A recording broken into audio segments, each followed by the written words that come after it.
you. I'm Jim Bradley, head on the 11 o'clock hour BPR. We'll start with political analyst Chuck Todd on the latest in the government shutdown, which he may have said would be over by this week, plus reporters en masse giving up their Pentagon press credentials over new restrictions from the Secretary of War, Pete Hegseth. I'm Marjorie Egan. Then some school-age kids with anxiety are seeking accommodations from doctors and teachers so they won't have to present their work publicly. We'll open the lines to talk about how accommodating we should be in a classroom setting, supposedly a safe place to learn, make mistakes, and grow. Are the kids all right? Weigh in next on the 11 o'clock hour at BPR and GBH and NEPM.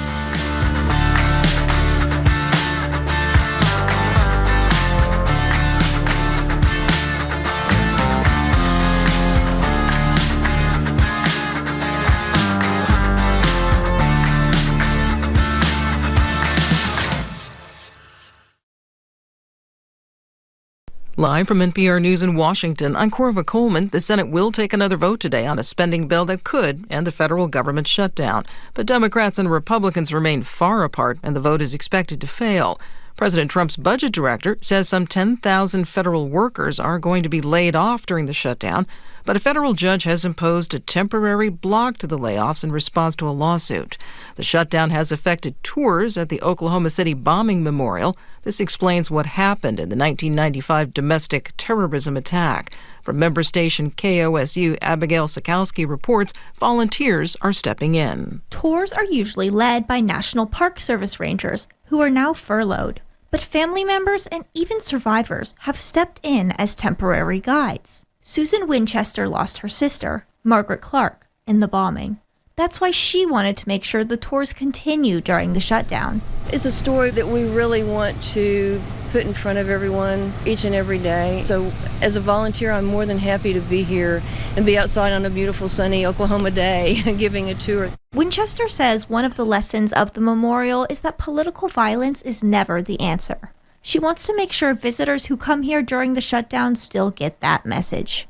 For NPR News, I'm Abigail Sikowski in Oklahoma City. President Trump says he has approved covert actions by the CIA in Venezuela. He says he's trying to stop drug trafficking. Venezuelan President Nicolas Maduro is urging Americans to reject aggression toward his country.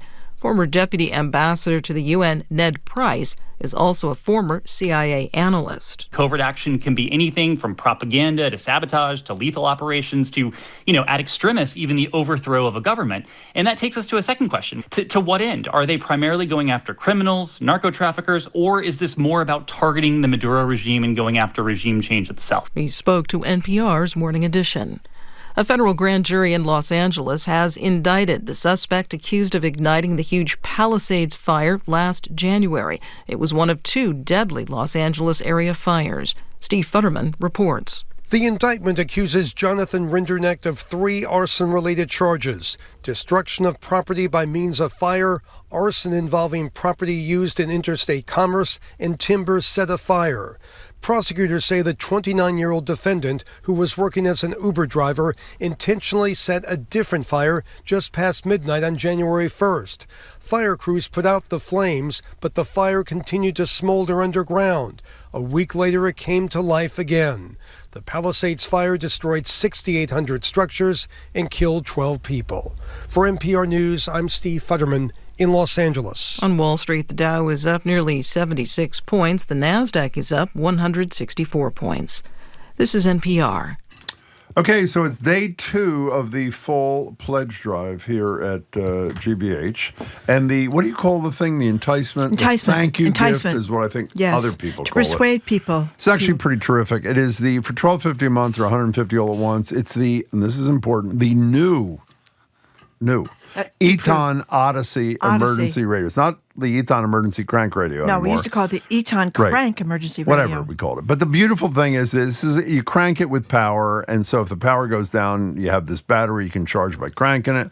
It's got a solar charger.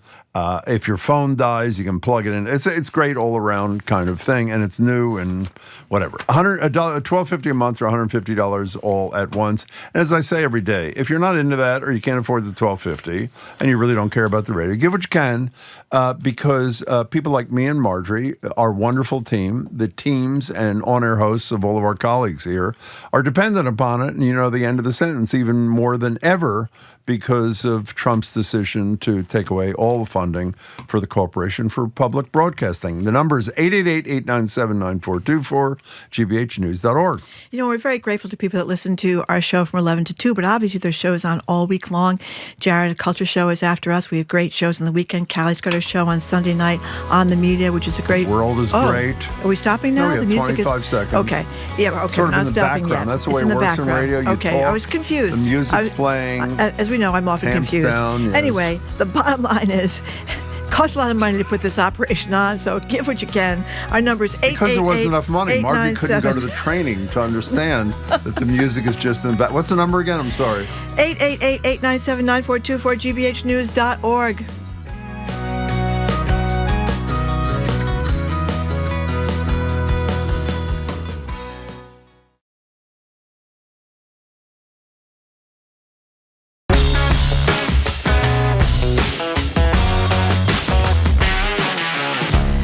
Good morning. You are listening to Boston Public Radio and GBH and NEPM. Jim Browdy and Marjorie Egan. We are not going to be back at the Boston Public Library tomorrow. I'm really sorry about this, but we are going to be here on the air with Philip Eng, the head of the T from 1 to 2 for another edition of Ask the General Manager of the MBTA.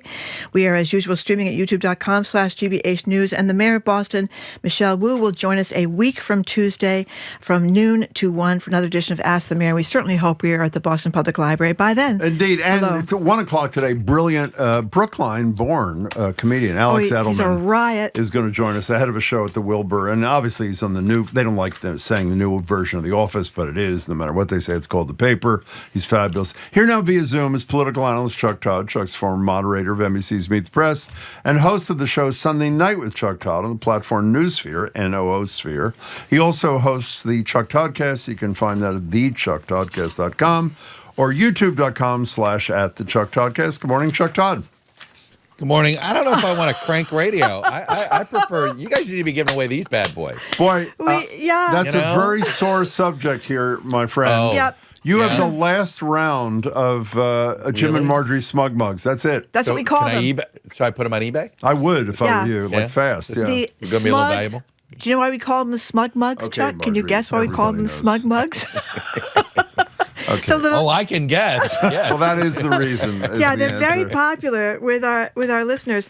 They're fantastic. yeah. And, you know, when it's funny when it's hot, you guys get raging, and when I put cold stuff in there, that would be funny. That's a good one. Actually, that's a good one, Chuck. The next one, yep. Mhm. So anyway, you talked a lot about the shutdown on the podcast. You talked about it with us last time you were here. I thought you thought it might be ended by now, but it's not. I did. Yeah, I was ended wrong. by now. So what do you think? What's going to happen? What should happen? Well, look, I think that every day it goes on, what good that Democrats have gotten out of this starts to fade. I mean, you got to sort of, there's always a sweet spot here, right? You got to know when, and, you know, the problem is it's asymmetric warfare with this White House, right? This is the challenge. Like what you would do in semi-normal times, you know, you would have somebody who might be moved by normal motives. And the problem is he's not, you know, it is, he'll put his hand on a hot stove, and if there's no sensor that tells him his hand is in pain, he'll keep it there. So the point is that the damage that's going to get done to the federal government, they don't seem to care. And that is something that I think will chip away. Look, I think I give in the first 10 days of this, Democrats got health care front and center. And they've accomplished what they want to accomplish here. That's my, you know, that's why you've got to figure out how do you declare victory. They've gotten what they want. They got Marjorie Taylor Greene talking about Obamacare. They've got Republicans trying to say, hey, we'll negotiate on this. They've got them nervous about this. So I would figure out a way to declare victory, because I think the longer this goes on, the less likely this stays politically I think it's narrowly advantageous. but I don't think it gets very advantageous. Yeah, but it's easy to say they got to figure a way out. I mean, I hate the expression off-ramp, but what is the off-ramp for Democrats that makes it seem like they made a noble demand and they capitulated like they always do? Well, I just don't think this is a capitulation, Jim. Not when it's a 6-week, you're just opening up the government to mid-November. You've got another chance to sort of have leverage here.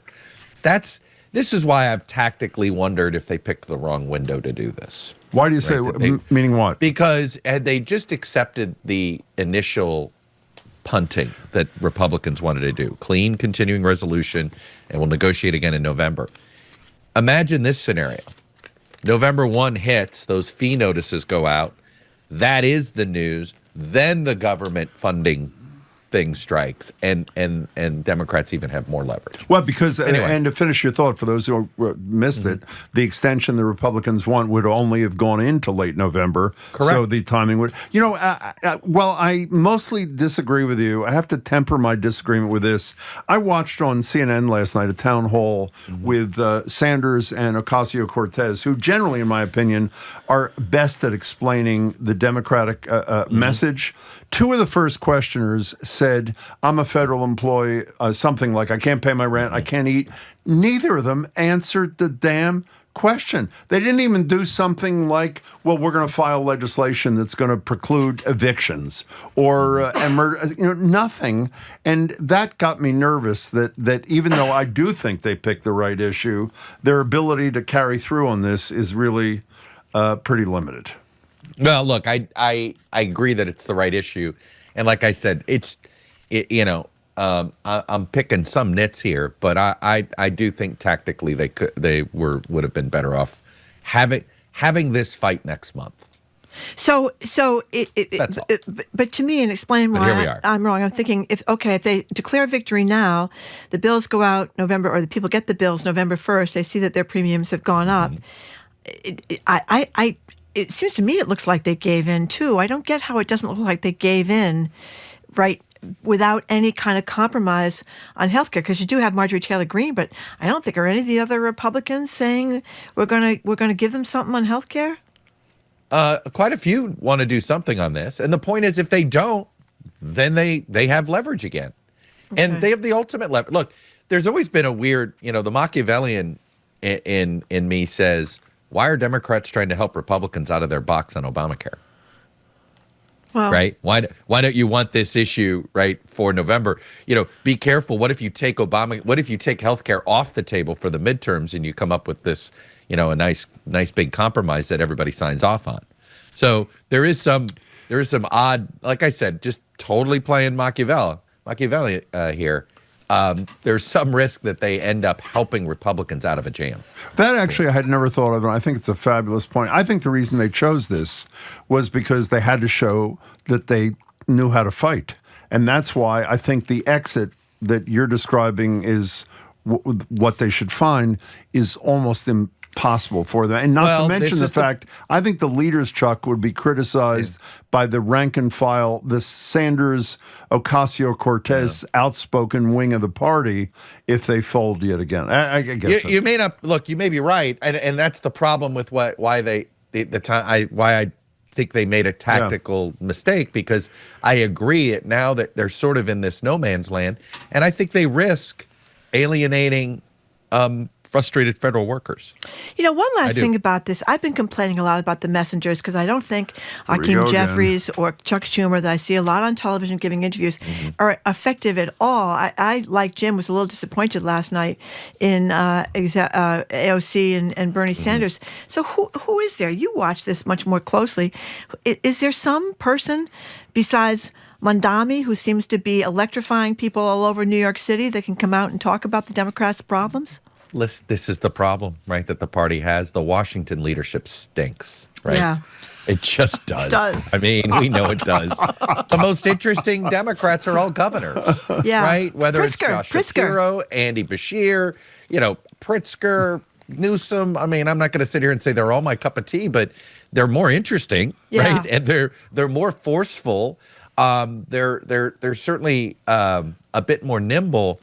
The congressional, the congressional ranks, it's just, you can feel the desperation in Schumer. Yeah. Right? This feels like, the guy who's, in football terms, it's the coach on the hot seat. He's going to get fired, and boy, is he just desperate to see if he can get a victory. Yeah. He can put off being fired one more week, right? Like he's just, he's just like looking behind him going, I'm going for 2. Okay, I'm going for the 4th down. I'm going to try everything, Yeah, the little whiteboard with the pointer. I don't think that was a good look when I saw him on television doing that. No, the only guy with a whiteboard who can really do it, Sheldon Whitehouse, when he pulls out that whiteboard at a hearing and does those things on dark money, those are fabulous. Was a star on Saturday Night Live. I know that. I find Sheldon Whitehouse, I love when he gets angry. Oh, so do we. It's like this. It's like the Incredible Hulk and an accountant got married and became, it's like, and when I think of Sheldon Whitehouse, there's that great, and I can't even finish the movie line, but from when Harry met Sally and he finds out that his ex-wife is dating a guy named Sheldon. Sheldon! Sheldon does your taxes. That's all I'll go. Hey, it's pledge week. Maybe this will help. But, Okay, That's a good one. We're talking to Chuck Todd. Changing gears, I am out of my mind over the Comey indictment, Letitia James indictment. I assume there's a Bolton indictment coming. Jack Marjorie Smith. updated me this morning. Jack Smith is Lisa in line, Monaco. etc. Does Andrew anybody Wiseman. does anybody in either Republican ranks in Congress or the average rank and file MAGA person, particularly after the infamous, it was intended to be a DM, but it ended up being a public post saying, hey, Pam, go indict these people. Does anybody have a problem with this, that they're willing to either change a vote on or express public? It's unbelievable to me. The only thing here, sadly, in Trump's Washington, something is uncomfortable for Republicans when you can't find a congressional Republican to talk about the issue. Right? This is one of those issues that nobody can do. You can't defend the actions or the behavior, or because if you believe the Biden Justice Department was weaponizing law enforcement, then this behavior is why would you do the same thing, right? Which is essentially they're making the two wrongs.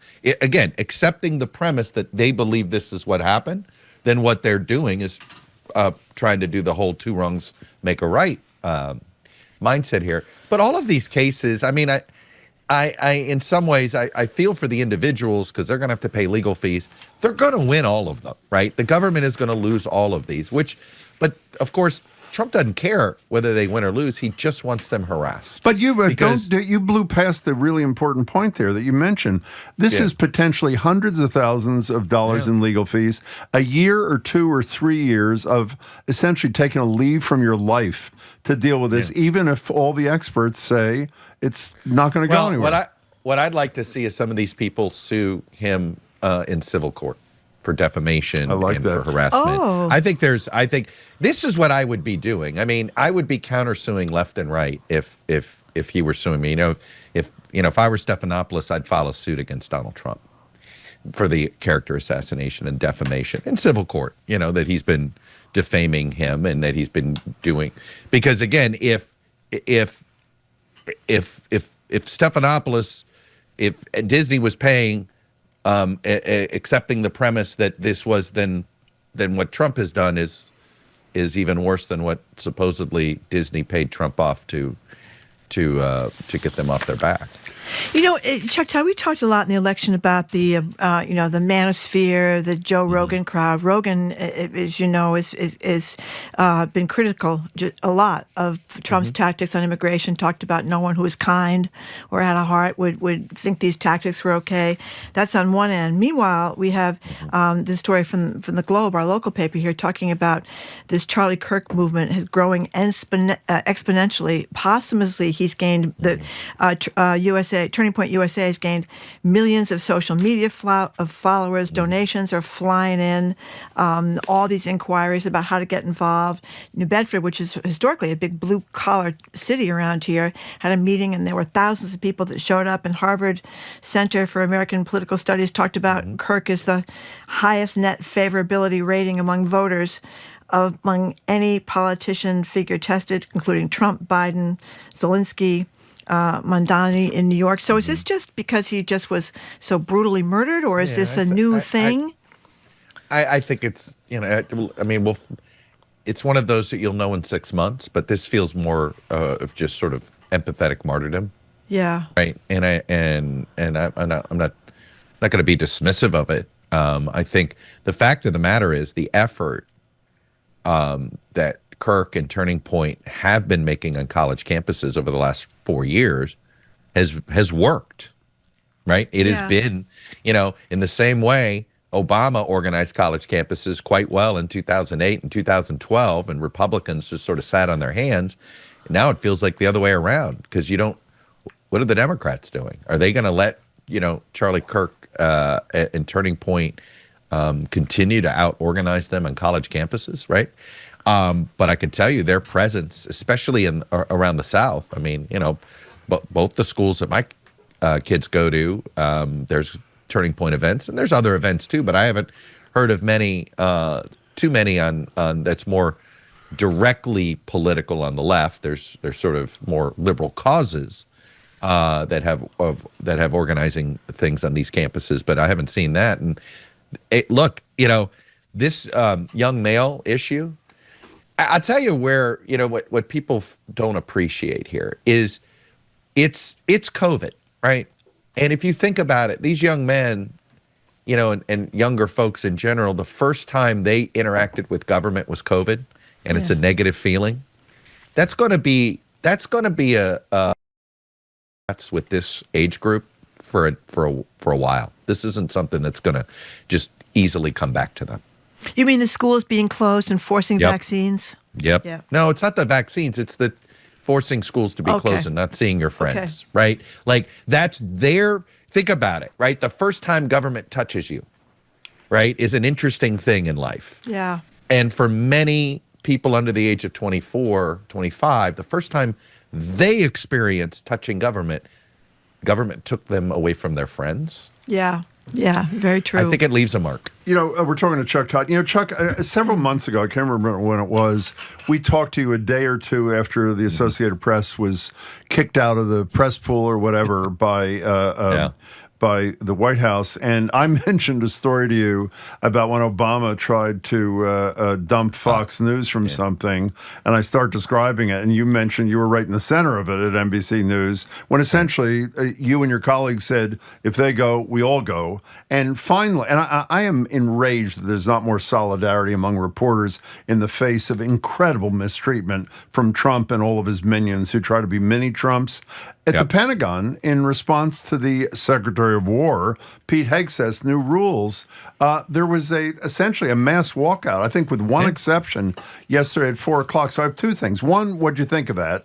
And two, is it possible it trickles up? So when Trump decides to insult another mostly woman or person of color reporter, maybe they decide we've had enough too, and that's what he thrives on. So give me your thoughts on that.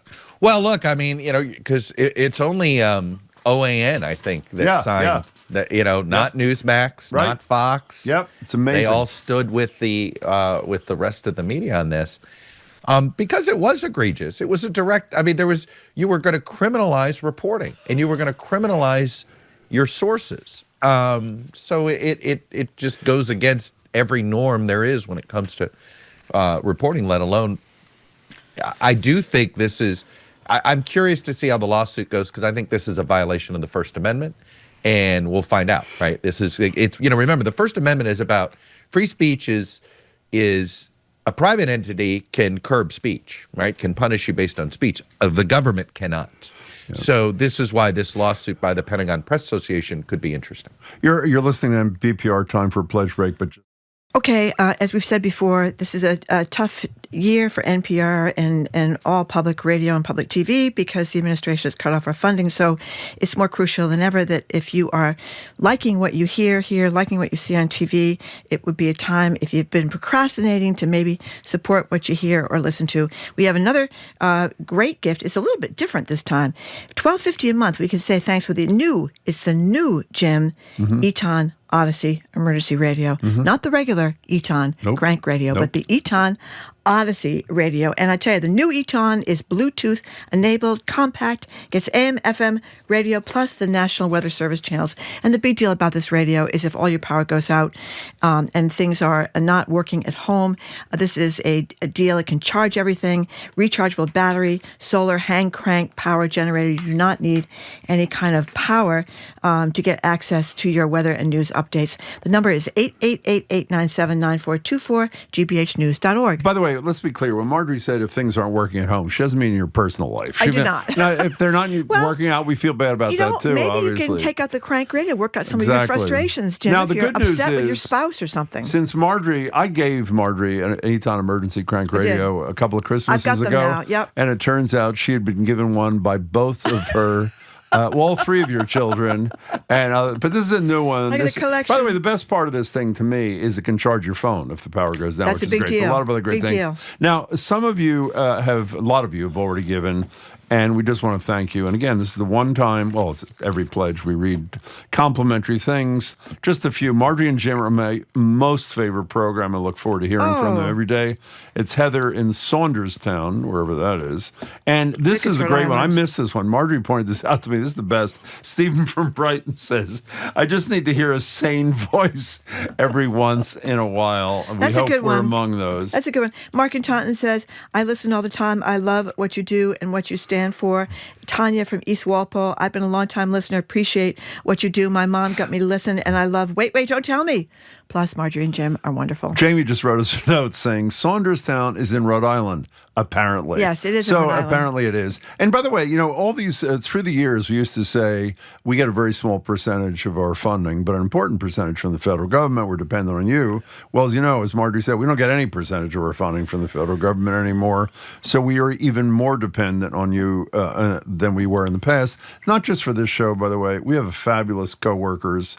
Marjorie and I, we hope you appreciate because you're listening. But up and down the dial here, up and down the day here, they're great shows, great staff, great on-air talent. And if you want them to continue, 888-897-9424, gbhnews.org. Listen to this. This is from Patrice in Marlborough, Vermont, listening daily to Marjorie and Jim. A solace for me during these times. I'm spreading the word here in southern Vermont. Patrice, That's thank you nice. very much. 888-897-9424, gbhnews.org. Our programs are made possible thanks to you. And the Bach Center, presenting Herbie Hancock, the groundbreaking jazz musician and Grammy Award-winning icon. Herbie Hancock at the Bach Center Wang Theater, Wednesday, October 29th. Tickets at bachcenter.org. And the Boston Globe, presenting the Globe Docs Film Festival, premiering new documentary films, bringing together filmmakers, journalists, and guests from around the world. In person and online, October 22nd through 26th. Globe Docs 2024.com. Tonight, GBH News hosts the 2025 Worcester mayoral debate. We'll hear from incumbent Mayor Joe Petty, City Councilor Christian King, and Aurora Sarkodie as they address issues like affordable housing, police accountability, and their visions for the city's future. I'm Sam Turkin. Join me for the 2025 Worcester mayoral debate tonight at 7 on GBH 89.7 or the GBH News YouTube channel.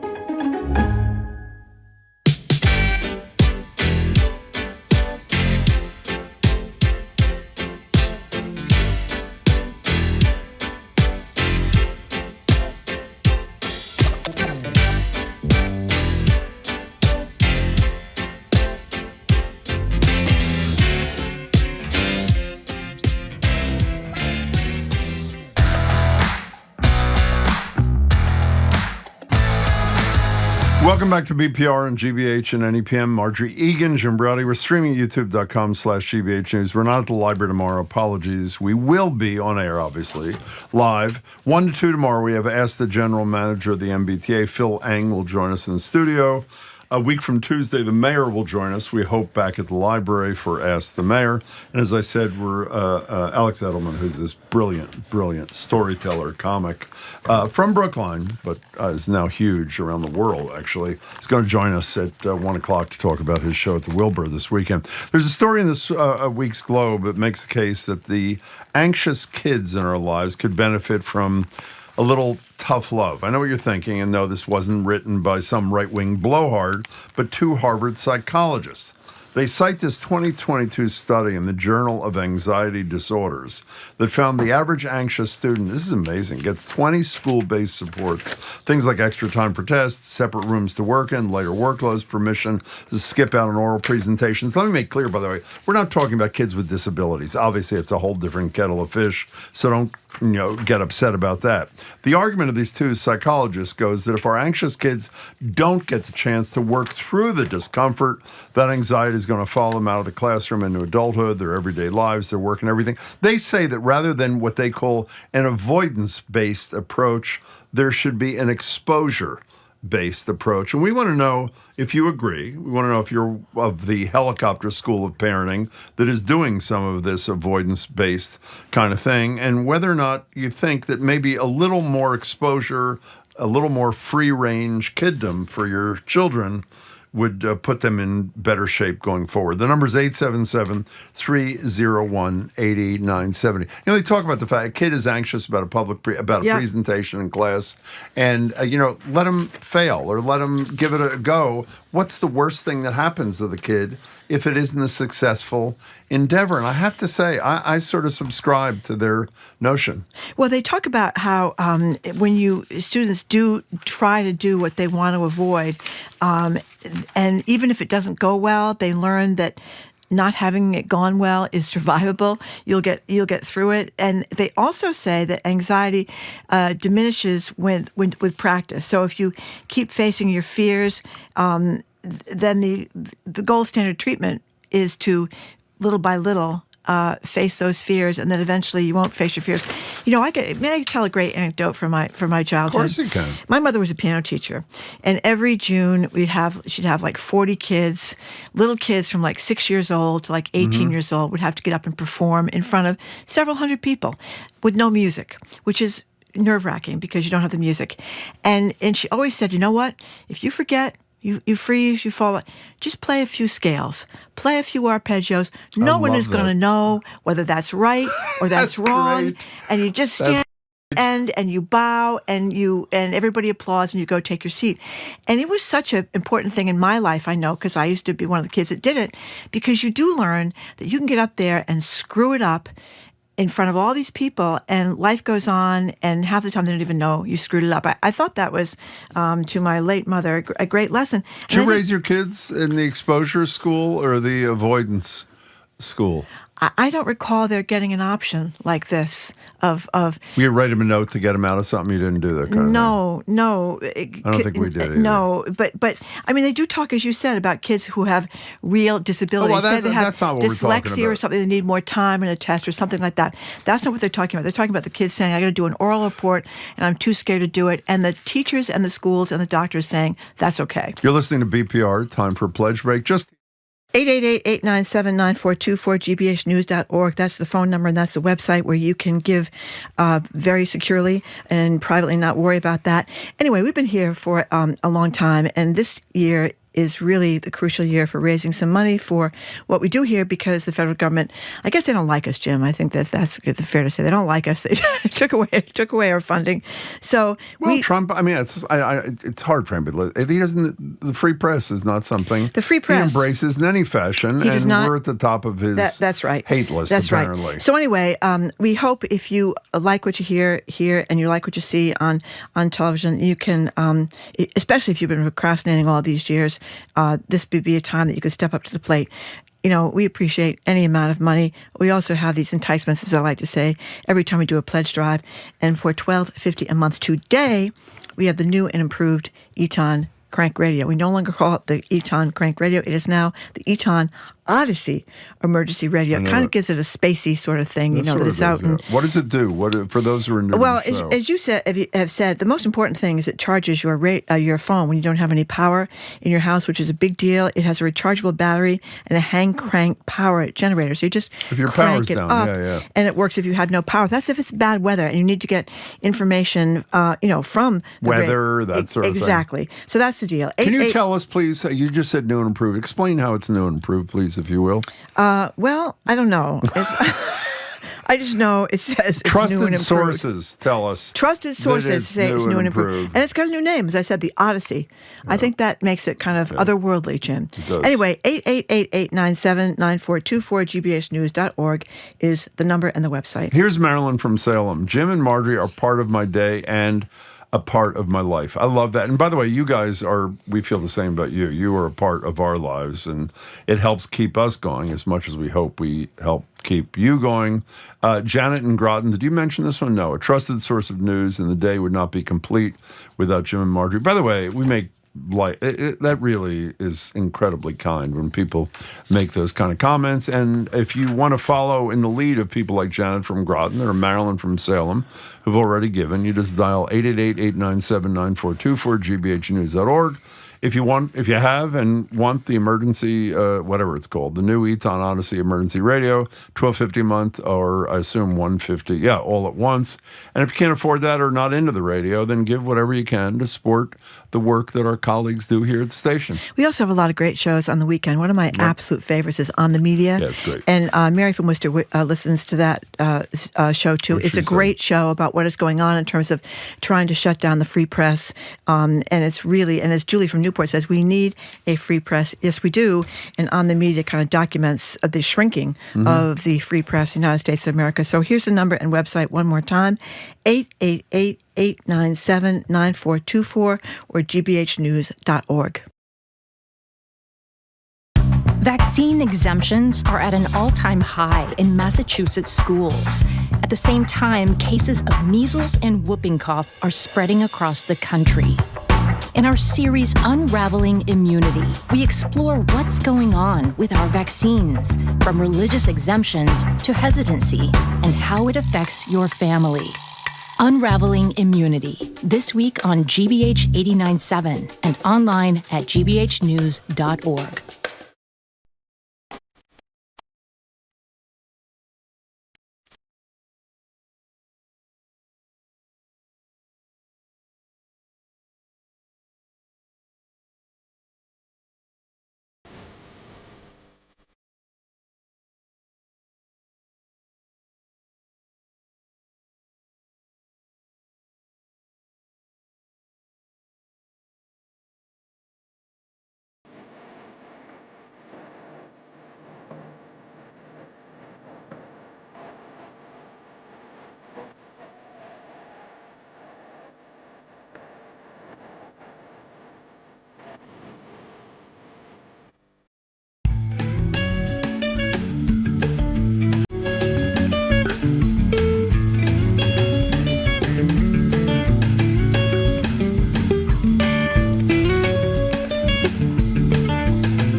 Welcome back to BPR and GBH and NEPM. Marjorie Egan and Jim Browdy won't be at the library tomorrow. I know that's not a shock. We're hoping to be back next week. We will let you know as soon as we know. Phil Eng, the general manager of the T, will be with us for an hour tomorrow in Brighton for 1 to 2 for Ask the General Manager.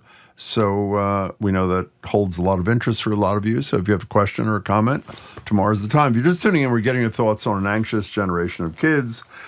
And whether, as these two psychologists write, it was in the Boston Globe, right? One from McLean. Really? Yeah. Which is a spectacular psychiatric place. Hospital, yeah. They both argue that exposure rather than avoidance is a better fix.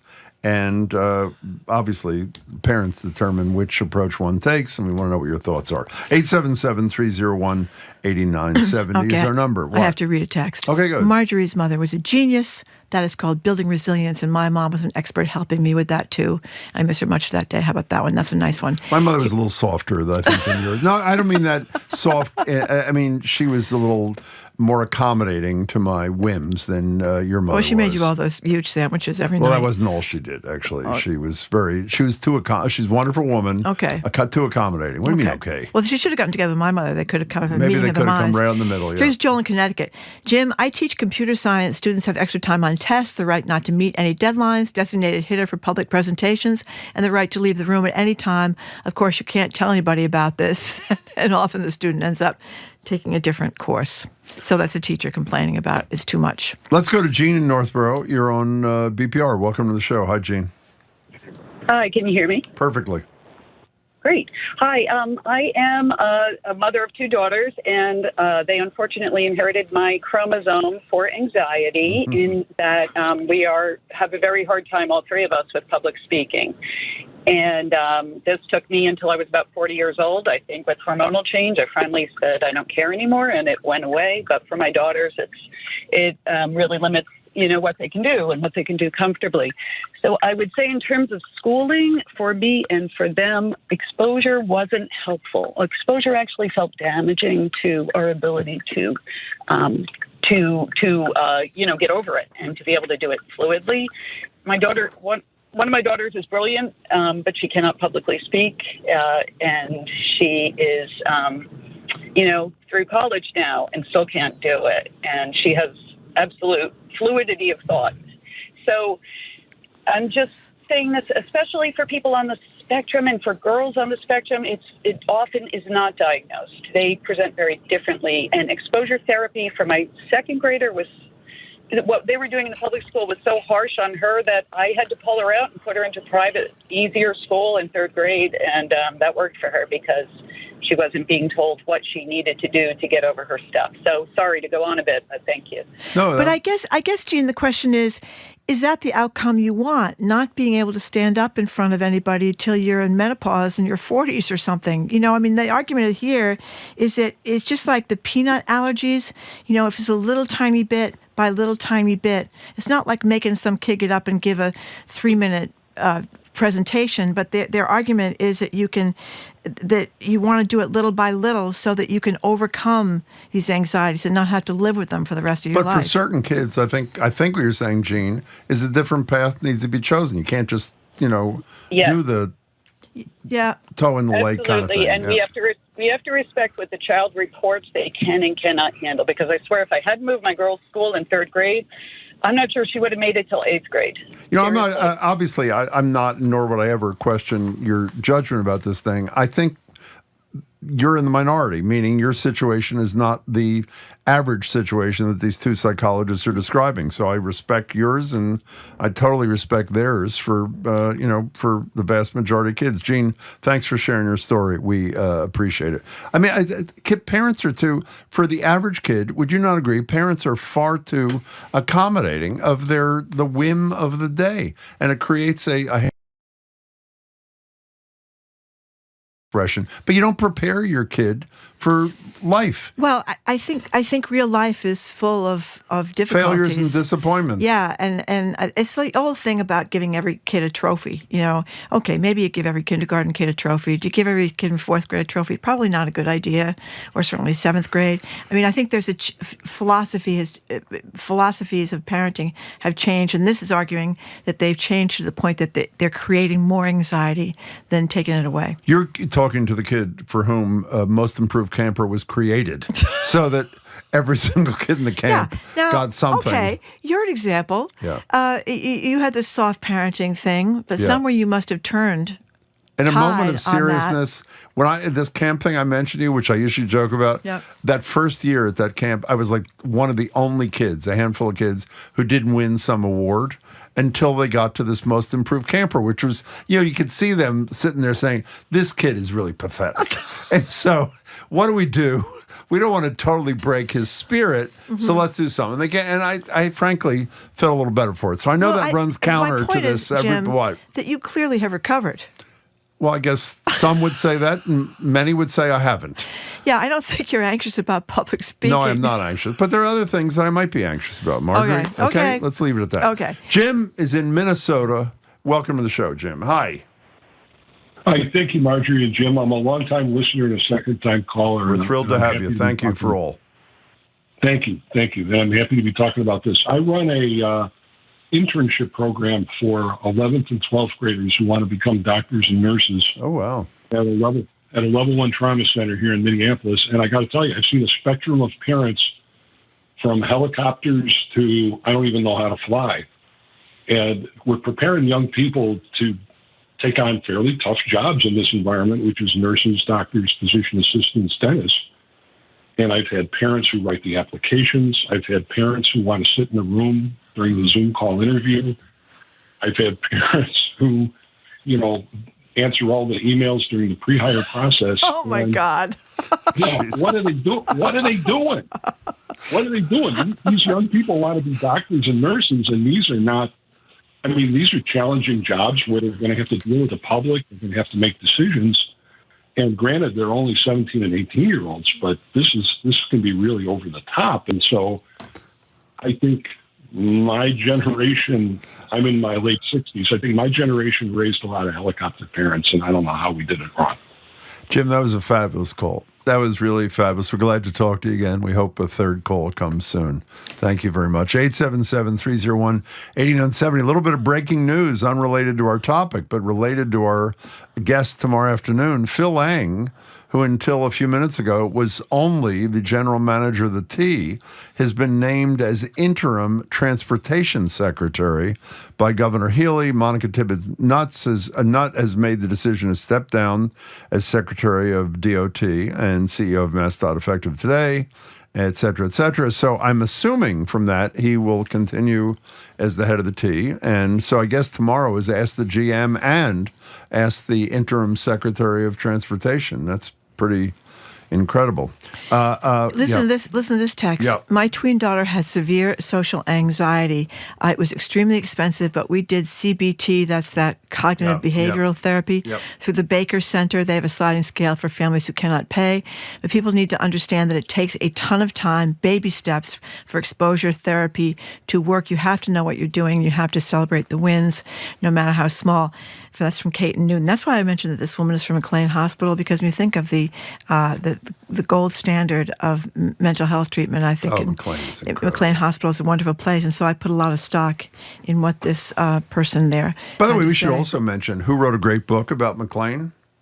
Alex Beam. Gracefully Insane, it was called. Fabulous. It was a lot about the history of McLean, Robert Lowell, the great poet, being there, James Taylor, half the Taylor family was there, and the person at McLean is Alex Jordan, a psychologist in private practice at McLean. We didn't say who was the other person who wrote this. I should have said that at the beginning. Ben Lovett. He is a professor of psychology and education, Teachers College at Columbia University, and they have a whole book. They're the authors of Overcoming Test Anxiety. And by the way, for those who just tuned in, I'll simplify it, I'll oversimplify it. In terms of anxiety, again, unless there's a disability that needs special attention, their view is rather than this avoidance approach that many parents advocate, an exposure approach is a much more useful one for kids in terms of their growth and their ultimate adulthood. Let's go to Susan in Somerville. Welcome. Hi, Susan.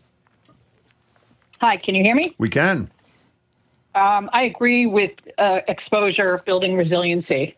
And I know that there's been a lot of discussion about the mental health breakdown during COVID lockdown. But when you think about it, people in prison, they were locked down. Children in Syria, Afghanistan, Gaza, Ukraine, they're locked down every day of their lives. And they have managed to adapt. Now, while they're not thriving because they have to worry about real problems such as death or rape or starvation. They don't have free time to pontificate on how stressed out they are. So you as children are literally the most privileged kids in the world. Take away their iPhones, take away their tablets, make them exercise, have them read real books, and engage with the world. Because when they grow up and they have to go into the working world, no one's going to sit around and say, "Oh, I'm sorry. Yes, you don't have to do that work. It stresses you out." That is a Susan, that was call. a great call. That was great. I always remember those studies about the Blitz during World War II, when in Great Britain they have to go down to the basements at night or the shelters, and they talked about how the children survived that, and they talked about it was mostly the mothers. They didn't mention the fathers. Maybe they did, but it was mostly the mothers. How the mothers reacted. If the mother said, "Okay, we're going to play Parcheesi while we're down here," or if mother was in a panic. Yeah. And I used to work in a daycare center. It was so funny, even with little kids. And it was transient because it was at Stanford. This is Stanford, right? Yeah, people came in and out. Yeah. They left and they went back and forth. You could tell by the way the kid was during the day, almost all the time, who the parent, when the parents. I love that. Because you see, oh, where's Susie? Where's Susie? Oh, Susie, how's Susie? Oh, shoot, oh, crap. And they go, oh my God, okay, now we understand why Susie is the way Susie is. So parents make such a difference, I think, in how this turns out. Let me read from Sarah from Waltham, Texas. I used to be terrified of public speaking in grade school, but I forced myself to take a class in high school. Eventually, through exposure and practice, I got much more comfortable with it. Now I, capital letters, love public speaking, do it all the time.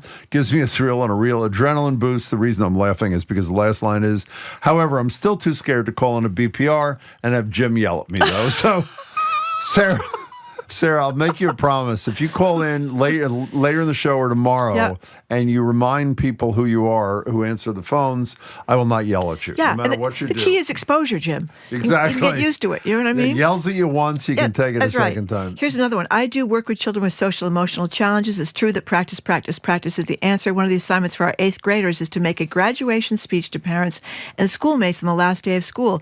We teach them about eye contact, pacing, voice volume, etc. We include a lectern and a microphone. They do it over and over again so they'll know how it feels to make their speech. We have the classmates give them feedback, and we remind them how important it is to their families to see how they've grown and matured. Okay, can I speak as a shrink for a second? Because I am not a shrink or a psychologist.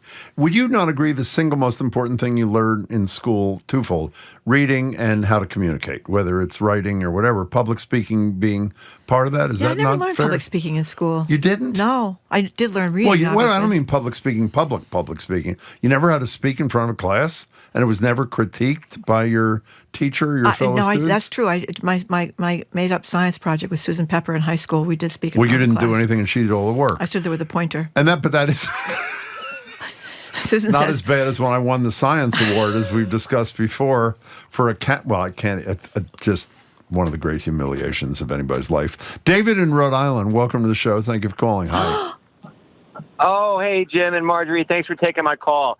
Listen, the last caller you had on, the guy who runs the internship for students. Yeah. I appreciated his perspective, but I want to share an alternate perspective. Sure. I applied for medical school 30 years ago, and the stuff we had on our applications back then was a joke compared to what the kids are doing today. I mean, kids are doing every club, all the research. They've started companies. The competition is not what it was 30 years ago or even 20 years ago.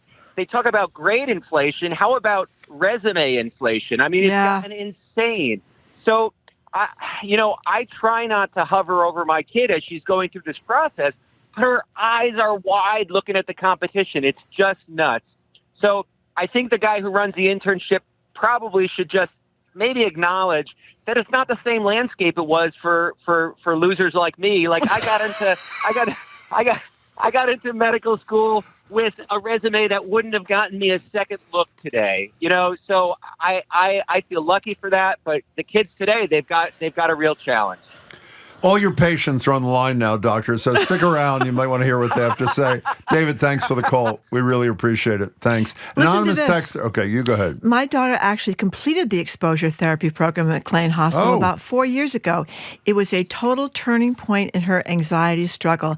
They take the steps very slowly with the kids after missing tons of middle school because of her anxiety. And you read stories about kids that are staying home, not going to school at all, absenteeism because of anxiety. Well, this child now is a pre-med major in college. From Karen in Braintree, we are sold on exposure therapy. 877-301, 301-8970. Here's an anonymous texter. Jim was most improved camper. I was always the most congenial camper. I couldn't do anything, but everybody liked me. That's a great text. Don't you know? Really like Miss America always thought they used to have the Miss Congeniality. Yeah, they do. She wasn't Well, that it was good. a movie. Wasn't there a Miss I think so. She whatever. wasn't that good looking, but she was really fun to be around. Here's another different perspective. Bridget in Centerville, I teach at Harvard and Tufts. This semester, 25% of my students have accommodations for extra test time, reduced distraction, environment, etc. Some brilliant neurodiverse students need it. Totally agree. Others just take advantage. As an educator, you can't know the difference. Doesn't matter. I'd rather accommodate all than let people slip through the cracks. Well, that's a tough dilemma too, and you might get in trouble if you didn't do it the right way from a teaching perspective. Let's go to okay. Are we going to caller number 2? I'm a little confused here. Okay. Can we get a little help? Okay. Okay. We don't know. Okay. We're the messages are confusing. Okay. Let's go to, I guess, Dr. Joyce in Brattleboro. Hi. I'm Dr. Joyce Young. Yep. I'm a naturopathic physician with a expertise in environmental medicine. Yeah. And schools are so toxic, chemically toxic right now. And even 25 years ago, Dr. John Spengler from Harvard noted that there were a lot of children, even 25 years ago, whose nervous systems were tremendously impacted by chemicals causing extreme anxiety. And Dr. Dorff's Rapp, who wrote Hey, the Dr. book, Joyce, you're totally losing me. What's the end? What's the bottom line here? I'm sorry. My apologies. Okay, the bottom line is that chemical exposures in the schools can cause extreme anxiety so that children and people in general, even adults, can't speak and can't function. Okay, we got to go. Thank you very much for the call. We're listening to BPR. Time for a pledge break.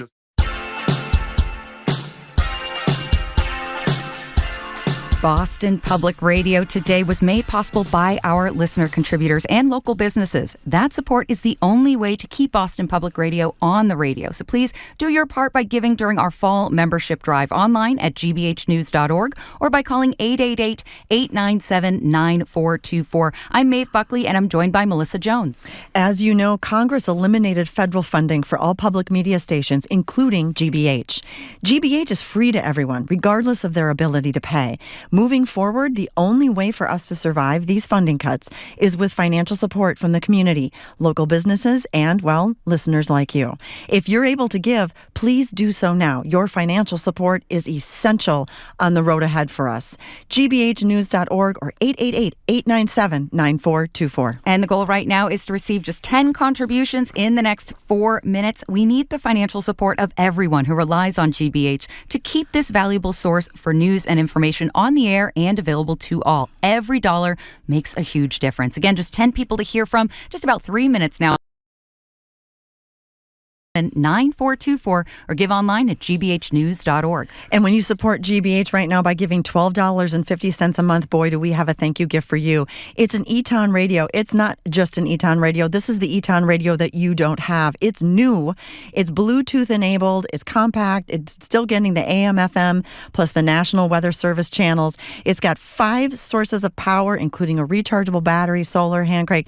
The point is that it's going to keep you connected when you're out and about. It's going to allow you to hear the news and charge your phone and stay in touch with the people that you need to stay in touch with if things get a little weird out there. And they do in New England weather. Give us a call right now at 888-897-9424 or go online to gbhnews.org and get your Eton right now. And you want to support organizations that need your money and will use it to make a positive difference in your community and the world. Well, GBH checks all the boxes. Listener support is the most important part of our operating budget. No one must pay to listen to GBH. That's how public radio works. So when you give voluntarily, you're giving thousands of listeners access to the fact-based and thoughtful journalism we all need. If you can give, please do right now. All it takes $5, $10, or $15 per month, whatever works best for you. 888-897-9424 or give online at gbhnews.org. You know, those monthly amounts that Maeve was just mentioning is when you become a sustainer. Sustaining membership is so easy and automatic for you at home. You choose the amount that works for you. Maybe it's that $5.10 or it's the $12.50 for the Eton right now. You give us a call, you go online, you tell us the amount, how you want to take care of it, and it happens. And it's so it's great for you and it's great for us because then we've got that steady stream of revenue coming from you to keep things going. Why don't you think about joining me as a sustainer right now at gbhnews.org or 888-897-9424. And ask for the Eton Radio when you make that contribution of $12.50 per month as a sustaining member or one-time gift of $150 all at once. Call 888-897-9424 or online at gbhnews.org. And we got just a couple of minutes to go before we wrap things up for this hour. We're looking for 6 more people to join us. Just 6 more people. How about you be one of those folks right now and make sure that you are helping us stay on track by meeting our hourly goals? You do that right now by calling 888-897-9424 or giving online at gbhnews.org. And thank you.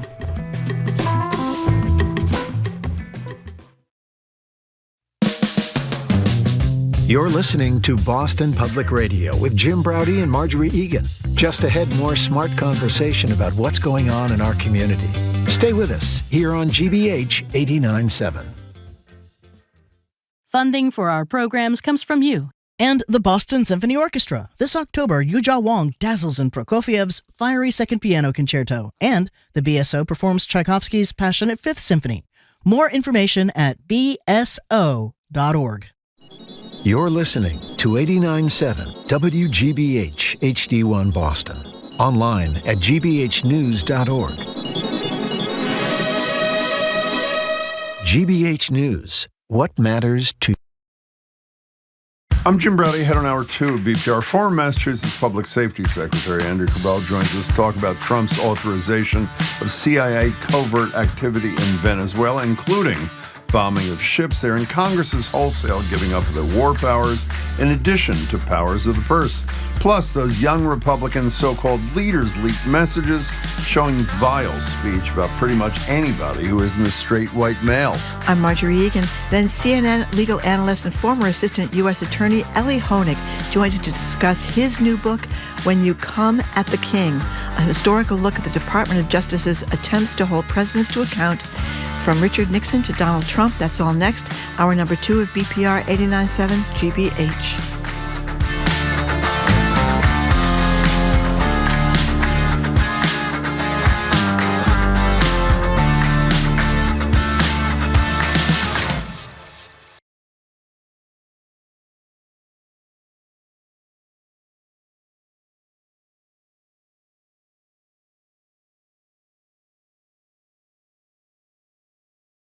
Democratic opposition to the short-term spending bill. The government's been shut down now for more than 2 weeks. Republicans are fighting Democrats' demands to restore health care protections involving soon-to-expire pandemic-era subsidies for millions of low- and middle-income households and a rollback on Medicaid cuts. As the shutdown drags on, food banks and other groups that serve military families are seeing a surge of new clients. From member station WHRO in Norfolk, Virginia, Steve Walsh reports. Armed Services YMCA operates 22 food banks near military installations. They have seen a 30% jump in demand in the last couple of weeks. Pantries have had to close early for the day because they have run out of food, says Doreen Ocam with the group. I mean, that's the reality of the fact, is there are more people than there is food today. Groups that provide emergency loans to troops have also seen a surge. Even though troops did not miss a paycheck, anxiety over the possibility is forcing cutbacks. Dawn Cutler with the Navy Marine Corps Relief Society points out that many military spouses have also been furloughed, cutting household income. For NPR News, I'm Steve Walsh. The political impasse is delaying another key economic report. NPR's Scott Horsley reports economists are looking for other clues about the strength of consumer spending. The Commerce Department's report on retail sales for September is delayed. As with other key data points, it's been sidetracked by the government shutdown.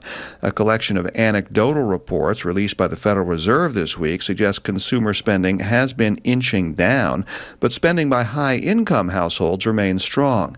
Fed Governor Chris Waller says upper-income households by rising prices and a softening job market.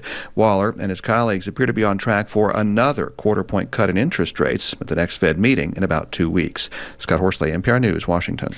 The president of Venezuela is urging Americans to reject any aggression against his country. Here's NPR's Ada Peralta. Speaking to reporters, President Trump said the U.S. controls the sea, and they are now looking to strike land. The U.S. has deployed a destroyer and a cruiser, as well as some 10,000 U.S. troops to the Caribbean, saying they want to stop drugs from flowing north. In a speech in Caracas, Venezuelan President Nicolás Maduro said the U.S. was vilifying Venezuela in an attempt to topple his government. He called on the American public to reject aggression, saying the region didn't need a return of a swashbuckling American empire. No a la guerra del Caribe. Say no to war in the Caribbean and in South America. Say yes to peace, Maduro said. Ada Peralta, NPR News, Mexico City. It's NPR News. Good afternoon. With the latest from the GBH Newsroom, I'm Henry Santoro. Massachusetts Governor Maura Healey announced today that she has named MBTA General Manager Phil Eng as interim transportation secretary. State House News Service reports that Monica Tibbetts-Nutt has made the decision to step down from her positions as Secretary of the Department of Transportation and CEO of MassDOT effective today. However, she has agreed to continue as an advisor through December 31st to ensure a smooth and efficient transition for MassDOT. All we know at this time is that Tibbetts-Nutt plans to return to private industry. And GBH News is hosting a live debate tonight featuring Worcester's 3 active mayoral candidates, Mayor Joe Petty, Council Vice Chair Christian King, and at-large candidate Awara Sokadiye, in their first head-to-head discussion of the 2025 mayoral race. The one-hour debate will be moderated by GBH News Worcester reporter Sam Turkin, begins at 7 p.m., airs live on GBH 89.7, and streaming simultaneously on the GBH News YouTube channel, as well as gbhnews.org. It will also be available to watch later on YouTube as well. In sports, the Bruins are in Vegas tonight for a game against the Golden Knights. Thursday night football, it's the Steelers at the Bengals. And don't look now, but the sun sets at 6 p.m. today. Boo. In the forecast, sun, clouds, wind, mid-50s today. We are at 50 degrees right now. This is GBH News. Support for NPR comes from NPR stations. Other contributors include Fisher Investments. Fisher's dedicated team of specialists provide resources on investing, retirement income, estate planning, and more. Learn more at FisherInvestments.com. Investing in securities involves the risk of loss.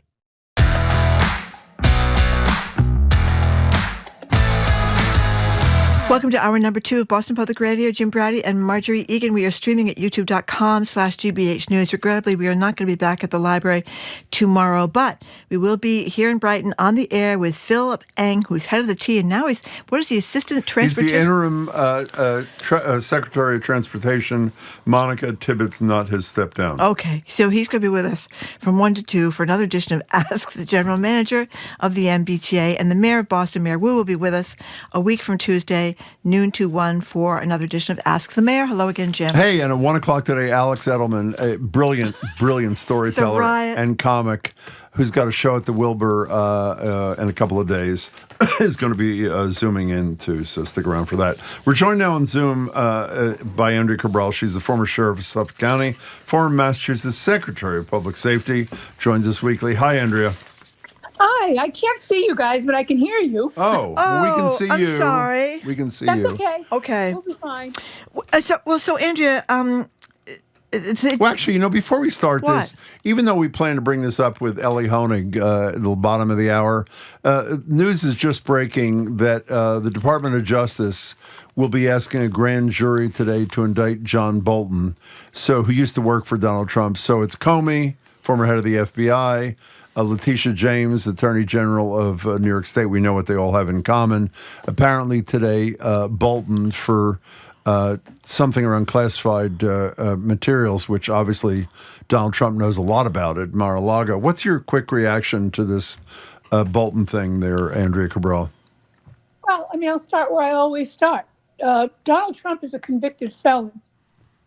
And the retaliation, the use of the Department of Justice, which is supposed to represent everyone in the United States of America, to go after his enemies is in full swing. And the fact that this country isn't roiling against this is really kind of astounding. But, it's not like he doesn't tell you what he's going to do.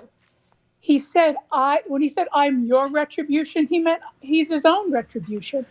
And he is literally taking every lever of government to exact and wreak vengeance on the people he feels have wronged him. And he's using taxpayer money to fund all of these efforts. And he's getting away with it.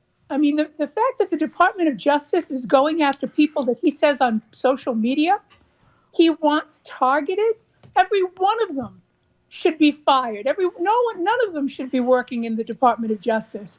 This is a complete break with the entire history between pretty much every presidency in the history of this country and the Department of Justice. They are literally his law firm, literally have people at the helm and in the levers of power who have been his own attorneys, who have represented him in private actions.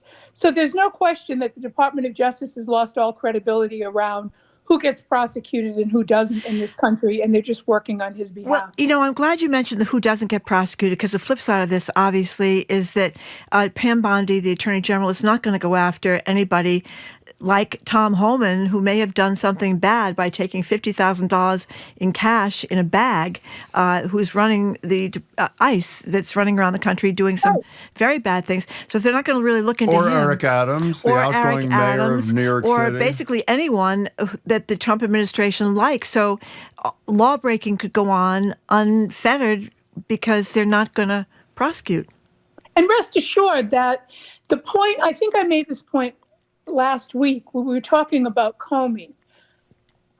It's hard to point to the most shameful part about all of this, but one of the most shameful parts of this is that I don't even think that they have I know they don't have a reasonable expectation that these are legitimate prosecutions. That's not even why they're being bought.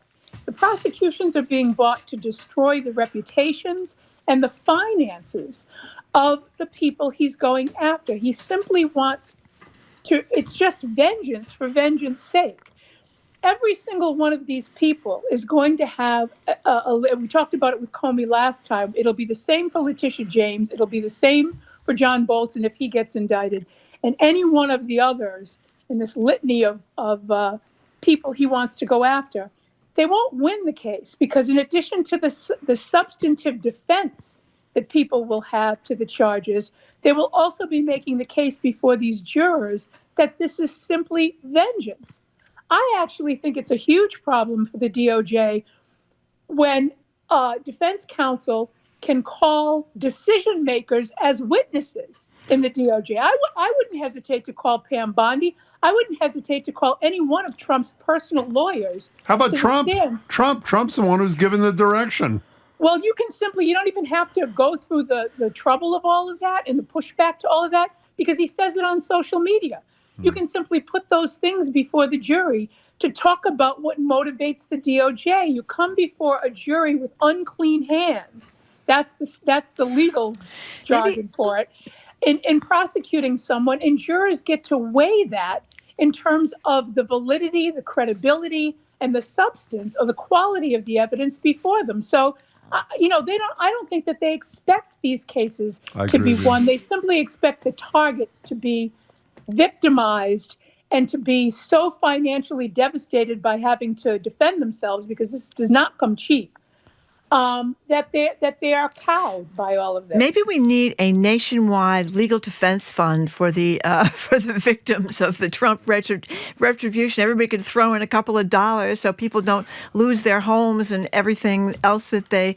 I mean, these people like Jack Smith. He's not a guy with big bucks. He's been a government employee for a good chunk of his life. He's going to go after him. I mean, you're right. You could lose everything. In any case, we're talking to Andrea Cabral. Andrea, yesterday the hearing hearing on what remains of the Voting Rights Act, which has been pretty much gutted by this Supreme Court.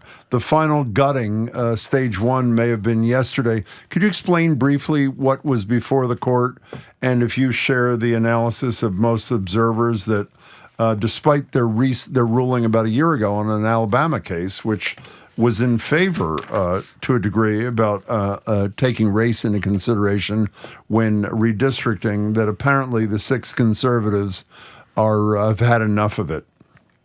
They will gut it. They will take away. This is about Section 2 of the Voting Rights Act. So Section 2 of the Voting Rights Act deals with proper representation of congressional districts based on who's in those districts. Now, that should strike most people as such a fundamental concept that could never, ever be done away with, that it would be laughable, but that's not the case here. So what essentially happened here, this is coming out of the state of Louisiana, where the current Speaker of the House, Mike Johnson, that's his district, he has a district in that state.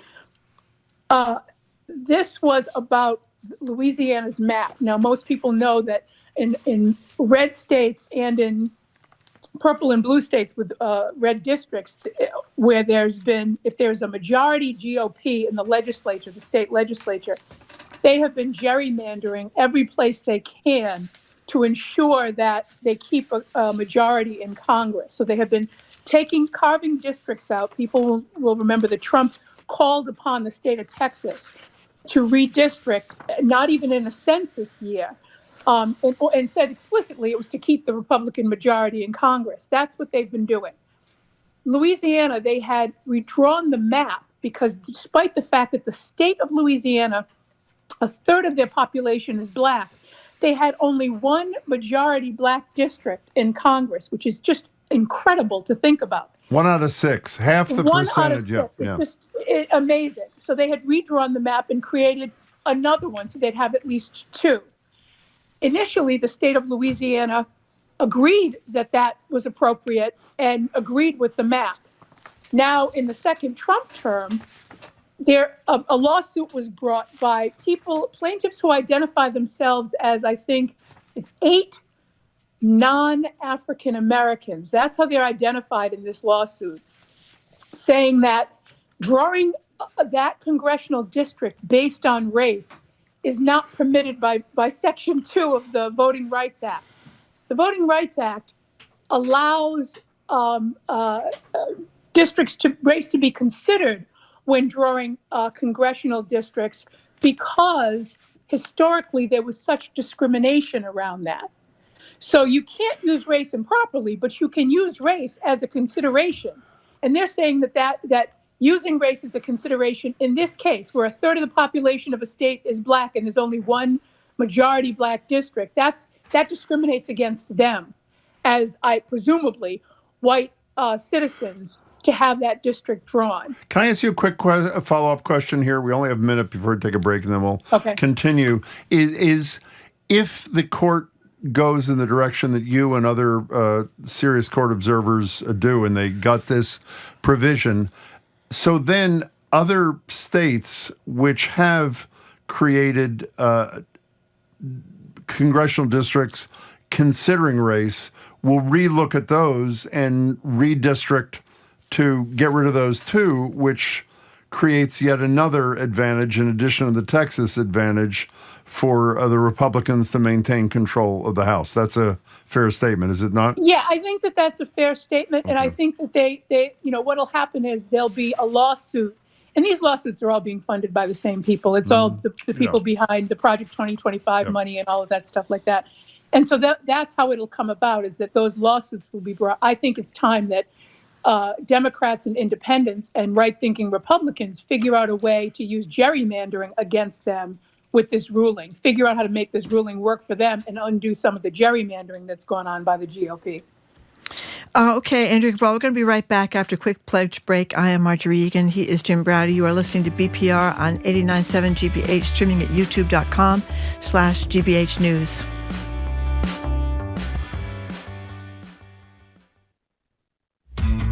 Think about it. For 3 hours every day, you get to hear thought-provoking conversations on local and national and international issues for free. It only happens with your support, so please support your Boston Public Radio listening by calling 888-897-9424 or giving online at gbhnews.org. Okay, this is day 2 of the pledge break. We've said this many times before. This is a different pledge break for us because the federal government under the Trump administration gutted the federal funding for the Corporation for Public Broadcasting, NPR, all the public radio, public TV, basically. So we've lost a lot of our funding. The vast majority of it comes from the generosity of listeners like you, from private donations. We're very, very grateful to both those sources, but this is a little bit different this time around. So if you haven't given before, we would really appreciate maybe this time you could donate. We're happy to take whatever you feel you could give, but very exciting news here today at the GBH studios. We have the legendary Eton Crank Radio, Jim.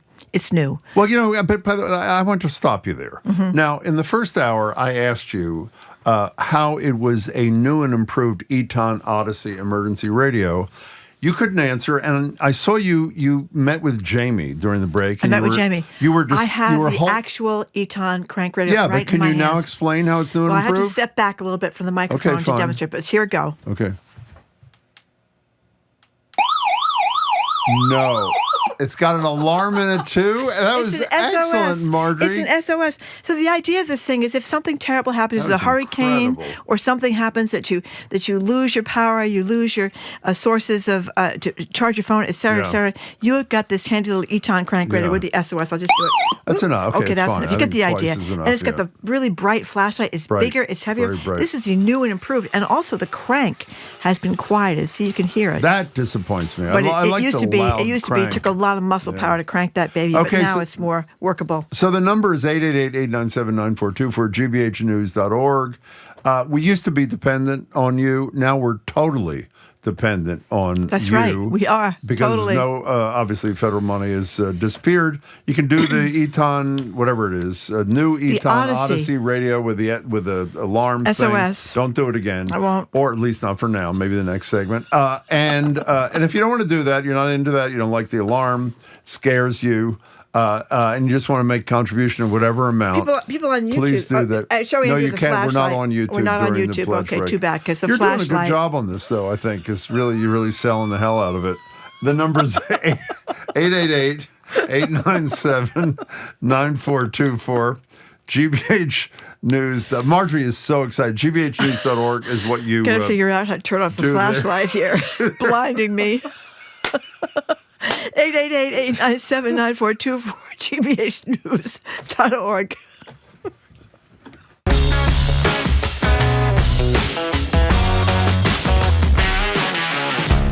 Welcome back to BPR on GBH. We are really pathetic. Yeah. And on GBH, what is this? Oh, GBH, 89.7.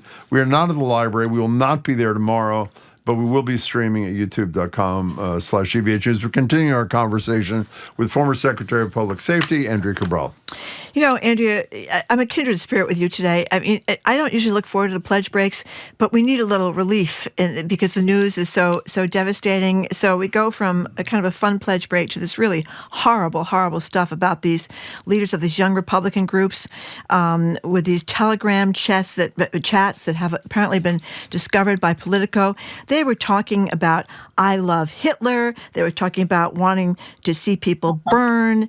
They were talking about fixing the showers, gas chambers. They were calling Black Americans monkeys, watermelon people, talking about rape as a positive thing. I mean, a lot of N-word use in there. A lot of N-word use, really disgusting stuff. These are young leaders of young Republican groups. I'm sorry. The correction I learned last night, I was saying that too. Mm-hmm. The age for these people, the low-end age is 18 years old. 18 to 40. To 40. That's These right. are not kids. They're not kids. And the reason They're that's not relevant kids. Very good point, Jim. is because here is the response yesterday from the Vice President of the United States, who just listen to this incredible response. Here's Vance. That kids do stupid things, especially young boys. They tell edgy, offensive jokes like that's what kids do. And I really don't want us to grow up in a country where a kid telling a stupid joke, telling a very offensive stupid joke, is cause to ruin their lives. It's disgraceful. They can admit nothing they do is offensive or wrong. What was your? And by the way, one of these people is a state senator in Vermont who is part of this thing. Others are key Republican operatives working. One was about to run a congressional campaign. It's almost stupid to say what's your reaction to this, but I'll say it anyway. What was your reaction, Andrea? This is exactly who the GOP is. And Vance's response doesn't surprise me at all, because what has worked for them and continues to work for them is just simply lying about it. Vance knows full well that these are fully formed adults with fully functioning brains making choices. This is who they are. This is only 7 or 8 months worth of texts, and the number of texts is over 2,500. This amounted to thousands of pages of text over a relatively brief time. 7 months is a relatively brief time given how long they have probably been in these text chats together. Everything that people read, and please go to Politico and read this story. I'm glad you did. Oh, you did? Yeah, I'm sorry. it is in Politico. It's written by Jason Bieferman and Emily, I think her last name is pronounced No. Yeah, NGO. NGO, right. These people are the staffers and the power behind many Republican elected officials, including Elie Stefanik, state senators like the one in Vermont. There are other state senators. These are people who are running to be the head of what's called the Young Republicans, but as Jim pointed out, this is age 18 to 40. And what they are saying is common feeling in this group. And it is clearly, the GOP writ large, Trump on down, these are all of the same feelings. Every single member of the GOP who comes out and says, this doesn't represent us, this is not who we are, or condemns it, that's more lying and gaslighting. They don't condemn it. They encourage it. And the reason that this particular group felt, even as they were saying things online like, if this chat ever leaks, we're in big trouble, they fully understood what they were saying was wrong, but they felt empowered to say it anyway. And the only way staffers are empowered to say things like this is when the people they work for and the people they depend upon, they know they will suffer no consequences for doing it, or they are feeding into the larger zeitgeist in that party that is currently in control, and that there won't be any consequences. So they're going to play this out. There will be some people whose jobs will be sacrificed. Some people will suffer minor consequences, but they'll let it pass. And the feelings that undergird this kind of thing will remain, and they will grow. You've seen, there's another story out talking about how the movement led by Charlie Kirk is growing by leaps and bounds. Those are the people that these young Republican groups are recruiting and hoping to retain. That doesn't, regardless of what happens to the people involved in this particular chat, and nothing will happen to the majority of them, that feeling is what's being engendered in this country, so that when Trump continues to put military in the streets and continues to completely destroy the Constitution and democracy, he will have foot soldiers at the ready, willing to do his bidding. And the feelings expressed in this chat are exactly what they want from the people they want to do to go to war for them. And people shouldn't make any mistake. This isn't an overstatement. This is what is happening in this country right in front of everyone. Can I add something I want to bring into this conversation?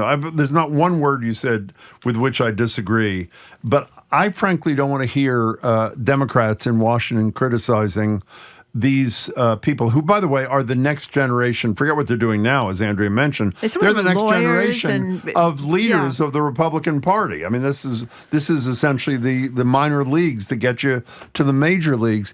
I am skeptical of any Democrat, and I've heard a lot of them call this out, who are not willing to call out the Democrat running for Attorney General in Virginia, who tweeted a couple of years ago about putting 2 bullets in the head of the Speaker of the House there, called his kids, fascists. It seems to me if this kind of language is totally unacceptable and reprehensible, it's equally unacceptable and reprehensible if it happens to come from a not young Democrat also. Would you not agree, Andrea Cabral?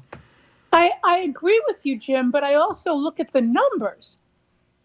I have no problem condemning what that did you say was an attorney general said? Yeah. He's an attorney general candidate, Democratic attorney general candidate in Virginia. At all, Jay but Jones. no one is suggesting that the Democrats as a party. Oh, I you agree would with not that. see something like this coming out of young Democrats, and you wouldn't see apologies being made by the vice president. Kamala Harris would not make apologies if this were to come out about the young Democrats. Well, but right? Andrea, the only place silence is not, to me, is sort of complicity in any of these situations. If you're a Republican who doesn't condemn these 18 to 40-year-olds, then, in my opinion, you're accepting it. And I feel the same way about Democrats. The woman who's running for governor of Virginia refused in a debate to say the guy should pull out of the race. And I think that is not a healthy thing for her party or her candidacy. You can't. And I agree, the numbers are different, but the offense is similar, I guess, is what I'm saying. But you could if the shoe was on the other foot, you could condemn it. You should drum that person out of office. Here, the people like Elie Stefanik and others in Congress or in state legislators, state senators who condemn this, they will continue to support Trump policies and Trump, who says many of the same things himself. I agree. You can't condemn. It's like saying to your children as you're sitting at the kitchen table shooting up heroin, telling your kids to stay away from drugs. It doesn't work. They're getting the larger message, which is, look, we have to respond a certain way in the moment because this is creating some uproar. But we don't really care that you said this. And in fact, all of our behavior shows that we actually kind of want you to feel this way. We feel this way too, and it's the way we vote. They turn it into policy. That's the problem, is these are the people making policy. That's a very good point. And these feelings that undergird this culture that is being fomented, that is being given license by the Trump administration to exist and to exist without the policies you can see play out every single day when you arrest a 13-year-old, when you pull kids out of school, 16-year-olds out of school, when all of it. So I think that there are fundamental differences. I have no problem condemning anyone who speaks like this, who talks like this, all of that. But there's a difference here, and it's far more dangerous in terms of what the GOP is doing. Andrea, thanks for your thoughts. We appreciate it. Sure. Andrea Cabral. We've been speaking with former Suffolk County Sheriff Andrea Cabral, former Secretary of Public Safety as well for the Commonwealth. Coming up after this quick break, CNN's senior legal analyst Elie Honig on his new book, When You Come at the King, Inside the DOJ's Pursuit of the President, from Nixon to Trump. I'm Marjorie Egan. He's Jim Browdy. Listen to BPR at 89.7 GBH, streaming at youtube.com/GBH News. If you listen to Boston Public Radio 3 hours a day, that's 15 hours a week, 60 hours a month, and 720 hours a year. Maybe it's time you pitched in. Call 888-897-9424 or give online at gbhnews.org. Okay, as Jim said before, now that the federal government has taken away all our money, we are really depending on you. But you know what we're doing to try to get everybody more excited about throwing us some dollars today? We're going to show you the new Eton Crank Radio. We can't really show it to you, but we're going to play the little new addition to the Eton Crank Radio. Yeah. Here it is.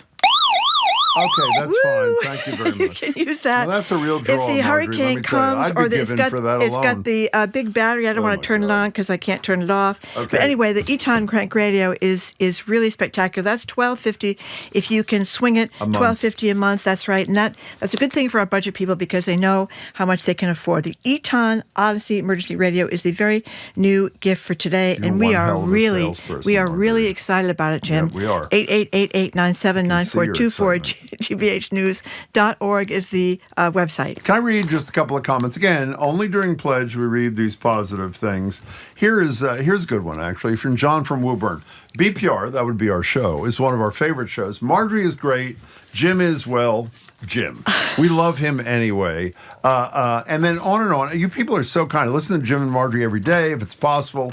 I love their show. You praise a ton of shows, from Rick Steves, who's a regular guest on our show, The Culture Show, The World. Well, if you mean what you're saying, here's your opportunity to support it, particularly now that all the federal government money is gone. You call 888-897-9424, gbhnews.org. And if you have time to leave a note, that would be wonderful too.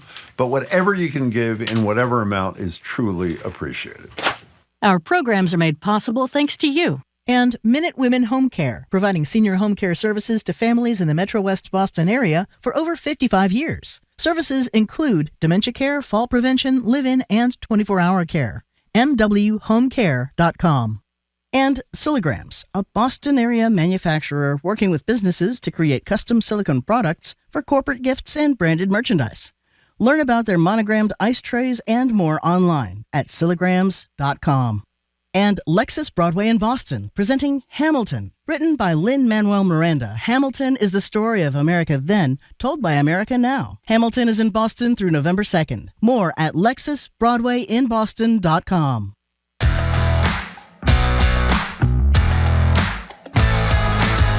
Welcome back to Boston Public Radio. Marjorie Egan, Jim Braude. We're not at the library tomorrow. Our apologies. We will be joined by Phil Eng, who is the general manager of the T. And as of this morning, he's also the acting Secretary of Transportation in Massachusetts. He'll be here 1 to 2, take your questions. Mayor Wu will join us a week from next Tuesday for Ask the Mayor. And Alex Edelman will join us at 1 o'clock ahead of 2 shows at the Wilbur this weekend. The guy is genius, and he is from Brookline, which makes it even more something or other. And we're streaming at youtube.com/GBH News. Joined now by Elie Honig, senior legal analyst for CNN. Elie's the author of several books, the latest of which is called When You Come at the King, Inside DOJ's Pursuit of the President from Nixon to Trump. And I would just say, Marjorie, Elie is the luckiest man alive. Every time he does an interview on the book, one of Trump's tormentors is about to be indicted, which creates a perfect context for the discussion. Elie, the book is great, and it's great to see you again. Thanks for joining us.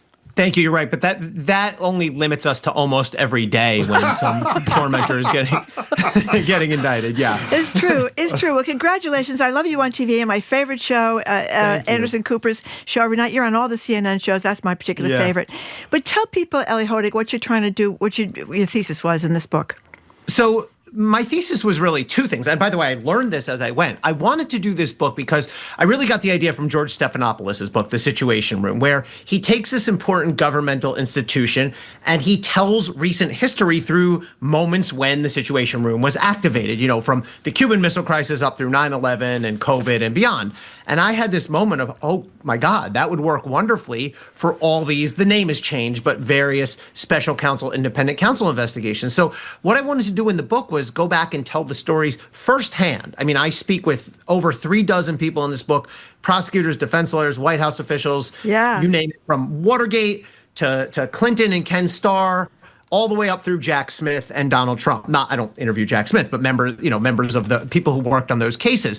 And in doing that, it gave me a really, I think, helpful sense of the historical scope, but it also helped me understand what's happening right now. And I think my core thesis at the end, and this is reflected in the title, is we are now in the age of retribution. And this is fundamentally different than anything we've seen from Watergate on. Okay, so you tell a bunch of great stories from Watergate on, and let's look at 2 of them. The Massachusetts angle, we got Elliot Richardson and Archibald Cox. Tell people about the Saturday Night Massacre, the story you told about the 2 young attorneys during the Saturday Night Massacre. Tell people what that is first. Yeah. This is one of my favorite moments of the book. And I should say, I was born in 1975, so I didn't live any of this, but I've been aware of it for a long time. But I really dug in. I had the privilege to speak with two people who were prosecutors on the Watergate team. Jill Wine-Banks, who was 30 at the time, a legendary figure because she was the only woman on the team. And then Jim Quarles, who was 26 at the time. Quarles, 40-some years later, ends up working on Mueller's team. And Quarles had one of my favorite lines in the book. He said, I was too young to have any business on Watergate and too old for Mueller. Yeah, that was great. So you could do the math on how old they both are now, but they gave me this great insight. So the Saturday Night Massacre is this moment in the investigation when they're getting too close to Nixon, and he decides Archibald Cox, famed Harvard law professor, this sort of patrician-looking guy who was revered, Nixon wants him out. And so Nixon orders his attorney general, the aforementioned Elliot Richardson, to fire him. And Richardson refuses and resigns in protest, as does the number two, the deputy AG, William Ruckelshaus. Ultimately, Robert Bork comes in and does the firing. And by the way, I argue in the book that we misunderstand Robert Bork. He's actually not a villain. He's actually a hero. And later on, both Richardson and Ruckelshaus said, we needed him to do that because there was the bloodletting needed to stop at DOJ. We asked him to do it. And he did the right thing when he stepped in. And by the way, Bork ends up being instrumental in the next independent prosecutor, Leon Jaworski, coming in and finishing the job. Anyway, the Saturday Night Massacre happens. And I have this great moment in the book from both Jill Wine-Banks and Jim Quarles. Again, they're 26 and 30 years old. Jill was at a wedding. She couldn't get a day off because she was working 6.5 days a week. She comes up to New York for a wedding. She comes back. This is, of course, before, DMs and everything. Yeah. And the hotel clerk hands her a handwritten note that says, the office has been seized. Return immediately. So she comes back first thing Sunday morning. And the young prosecutors are there, and they don't know what their status is. Have we been fired? In fact, the New York Times, God bless them, erroneously reported at one point that they had all been fired. And they're sitting there on the floor, and they both, there's some moments in the book where people have inconsistent memories. This is one where they have consistent memories, and I love both of them. And they said, Archibald Cox had, I guess, been allowed in to clean out his office. That would never happen today. And he came in, right? And we were, what do we do? Do we resign and protest? And Cox comes in and he says, do not give him, meaning Nixon, do not give him what he wants. You stay here and you finish the job. And that's what they did. Gave me chills when I read that. I love that. I mean, it gives, I find it inspiring and it's a real chills moment. Yeah. Okay. Well, another great story. Can I touch on this one? Because you go from the Saturday Night Massacre to the Saturday afternoon tantrum, talking about. I made that up. I know. It's a great line. It's a great line in the book involving Donald Trump and Don McGahn in the first term. Tell us this one. So this is during the Mueller investigation. And, Trump, it's kind of remarkable if you look back at it now, right? Can you imagine? It's a minor miracle that Mueller was appointed during Trump's first term. I mean, we will see nothing of the like now. And God help anyone who suggests it, right? But Mueller's in office. And again, Mueller's getting a little close and Trump wants Mueller out. But rather than doing what Nixon did and just axing everybody, Trump sort of takes this roundabout route where he tries to get Don McGahn, who's his White House counsel, to pressure Mueller to quit. And Trump comes up with this weird pretext where Mueller has these conflicts of interest because he didn't pay his fees at Trump's golf course or some ridiculous thing. And he tries to get McGahn twice. He basically tells Don McGahn, hey, you need to go lean on Mueller and get rid of Mueller. And what McGahn does is actually consistent with what a lot of people pros did during Trump's first term, which is just kind of ignore him and let the tantrum pass. And Mueller, McGahn just sort of slow plays him and doesn't ever do it. And Trump sort of forgets about it and moves on ultimately. But, had McGahn followed through on that, we could have had another massacre on our hands. Elie, I'm no expert, unlike you, on whatever they've been called through the years, always different, independent counsel, whatever it is. The thing that always bothered me is that I'm a big accountability guy, and I think you are too, from watching them pretty regularly. It's pretty hard to exact accountability one way or another on somebody who's sort of outside of the government you elect. You have a prescription for addressing that issue. Tell us what your solution, for lack of a better expression, would be.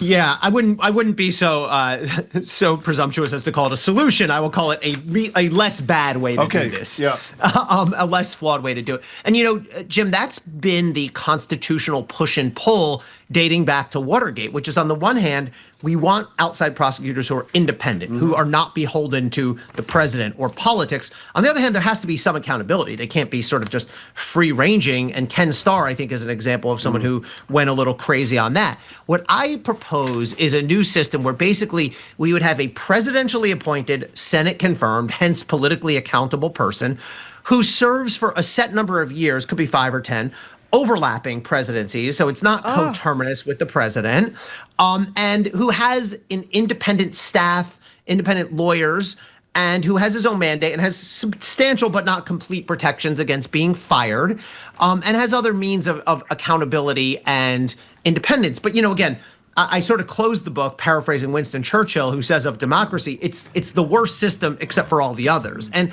I know that it can be easy in a moment like this to just throw up your hands and say, well, independent counsel or special counsel, as you say, it's had different names over the year. It's all just been a failed experiment and it's hopeless anyway. So let's just declare it. I mean, a better title for this might have been like, the special counsel is dead. Not a better title, but an alternate title. But I don't subscribe to that. And the example I use for how things go wrong when we have no rules is Jim Comey in the 2016 election. Now, look, I think he's being targeted right now, and I think it's outrageous. But Jim Comey comes in for a lot of criticism in this book, leading with what he did in 2016. And people may remember the story, but Hillary Clinton's being investigated for her possession of an email server, which, by the way, may in some ways resemble the John Bolton indictment, which seems like it's imminent. Breaking news. We haven't gotten it yet, but it could be coming later. And Loretta Lynch is the AG, and she has a conflict of interest because she's had a meeting with Bill Clinton. And Loretta Lynch herself says that meeting, quote, cast a shadow on the case. She should have recused herself. She should have appointed an independent counsel. Instead, what she does is say, I'm not going to do either of those things, but I'm going to let Jim Comey do whatever he wants to do, which when you welcome Jim Comey into a power vacuum, he will fill it. And Jim Comey, that's like a rule of nature. And Jim Comey runs wild and he makes up the rules as he goes along because he thinks he gets to just dictate all the rules based on his own higher moral principles.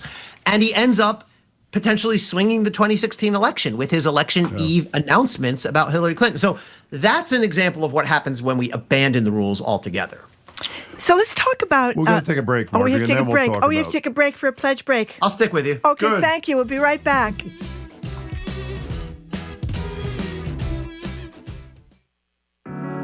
Live, local, 3 hours a day, 5 days a week. Jim Braude, Marjorie Egan, Boston Public Radio. It's here on GBH Radio because of your support. Now's your chance to keep the conversation going. Give online at gbhnews.org or call 888-897-9424. Okay, as I always say, but why not say it again? If we didn't have these occasional pledge breaks, we would have very long commercials. And Jim and I used to be on commercial radio where we had, I would say, 6-minute commercials 3 times an hour, right? So that's 18 minutes of commercials every hour. That's my favorite part of the show. Well, I think it was our listeners' favorite part of the show too, unfortunately. Yeah, you could eat a lot of sandwiches and make phone calls and settle up with your bank and all those things during the commercials. But nobody liked that was listening. So I know this is not people's favorite part of the season, but we do this so we don't have commercials, and we do this particularly now because we depend totally on the generosity of listeners like you. And I love to read the comments that people send in that actually did. So do I. Because they say nice things about you and me, Jim, and it makes me feel good. Okay, here's Kristen from Riverside. I listen to Jim and Marjorie every day. As I work from home, I always learn something new, and I almost always laugh out loud. Rose from Nashua says, I love listening to Jim and Margie. They bring a lot of personality. I enjoy the people they have on the air. No matter where I am, listen to this, Jim. North Dakota, New Hampshire, New York, St. Croix. I make it a point to tune in. Keep up the excellent work. That's very nice, too. So the number again, 888-897-9424, gbhnews.org. We have the new and improved, very exciting Eton Crank Radio Odyssey Edition. Exactly. And Marjorie does have a couple of dozen of those, but she doesn't have the new and improved I do one not. yet. So if you want that new improved thing for $12.50 a month or $150 all at once, or whatever you can afford. 888, well, not whatever you can afford for the radio, but whatever you can afford to show you care about the station. 888-897-9424, gbhnews.org.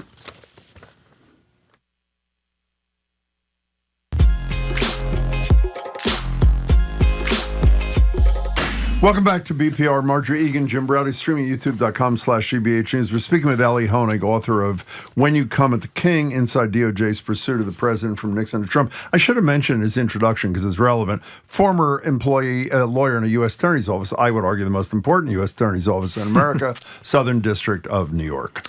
So you've talked, Elie, about how Pam Bondi will not be shutting down any investigations that involve the Trump administration. We have a little sound of her at the Senate Judiciary Committee kind of answering, not really answering actually, a question from Senator Dick Durbin of Illinois about the deployment of National Guard troops to Chicago. Here it is. I wish you loved Chicago as much as you hate President Trump.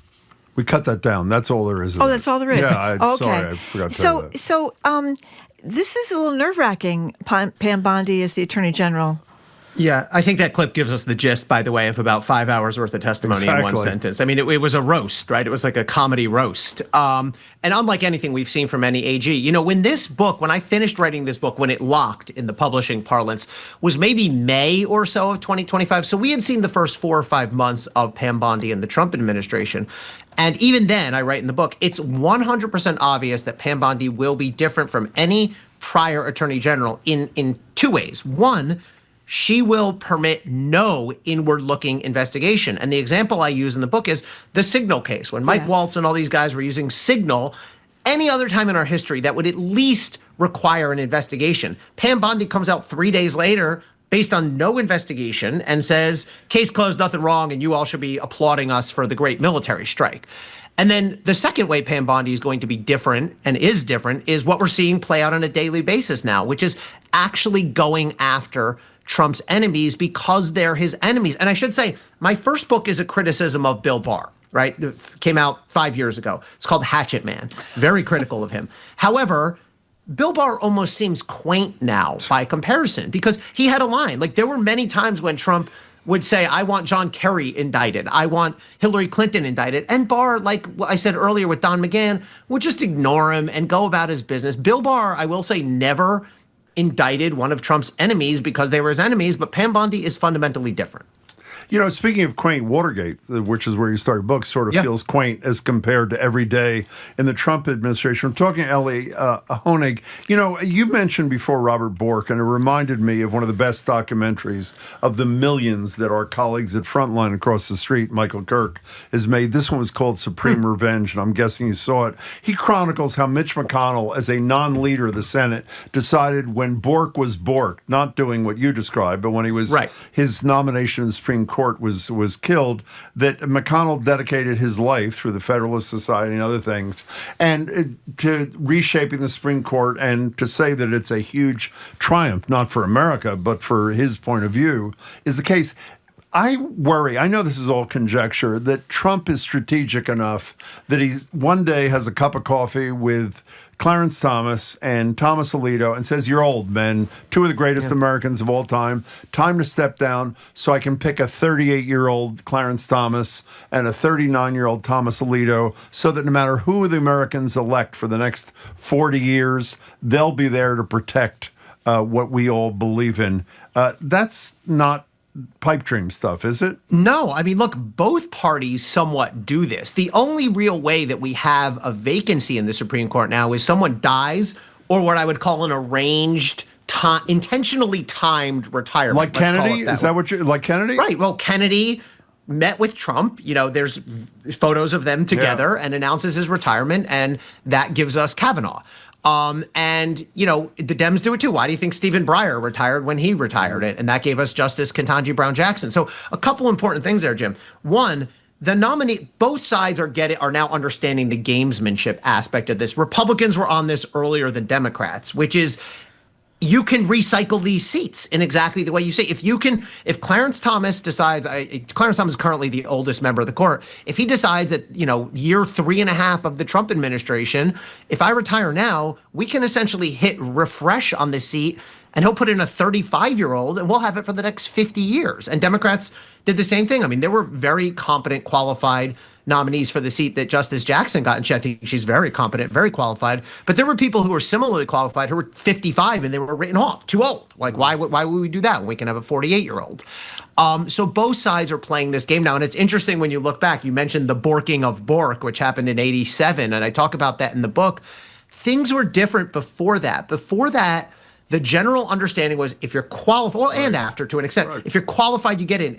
Antonin Scalia got in 97 or 98-0. Ruth Bader Ginsburg got in 98-1 or something. But now it's just straight party line every time. So I wonder what you think. You know, you were in the U.S. Attorney's Office. You've written all these books analyzing the legal system. I mean, we've got 3 more years here. Where could we be? Courts are supposed to help. They're slow. Some courts do. I mean, what do you see as the future here? So there's really only one meaningful check on Donald Trump at the moment and potentially a second one. The one that exists is the courts. Now, they're imperfect, but the courts have limited and restrained some of Donald Trump's excesses. For example, currently there are not National Guard troops at this very moment deployed in Illinois and Portland because they've been put on pause. Now, that may change. But the courts are a meaningful But those are check. district and appellate courts, not the Supreme Court, we should say. Yeah, exactly. Exactly. But the Supreme Court has said no to some of Trump's things. The other thing, of course, is whether the House flips or not. When we look at these retributive cases, Letitia James, Jim Comey, and by the way, I'm no fan. I've been sharply critical of both Letitia James and Jim Comey for the way they've conducted themselves in office. But I also believe these cases are obviously retributive and not at all justified. Those cases are going to have to be fought out on a case-by-case basis. I think they both have good bases to get the cases thrown out, but there's no way to sue Pam Bondi to make her stop this. The other thing I want to stress, and I think people sometimes have a hard time accepting this, but a lot of not every solution is going to be legal in nature. In other words, there's not a lawsuit or a criminal case that can be filed to stop everything. I had someone ask me the other day, can RFK Jr. be sued for things he said in his congressional testimony? No. The answer to a lot of these dilemmas has to be political, not legal, through the way who we vote for. And look, you all both know I'm not really a partisan person, but there are political solutions through Congress, through who wins elections, through impeachment. I know impeachment's more theoretical than practical now, but we can't solve everything with lawsuits. Not everything can be sued its way out of. Okay. Well, Elie Honig, you're a great TV commentator and great writer, and thank you very much for the time. Congratulations on another great book.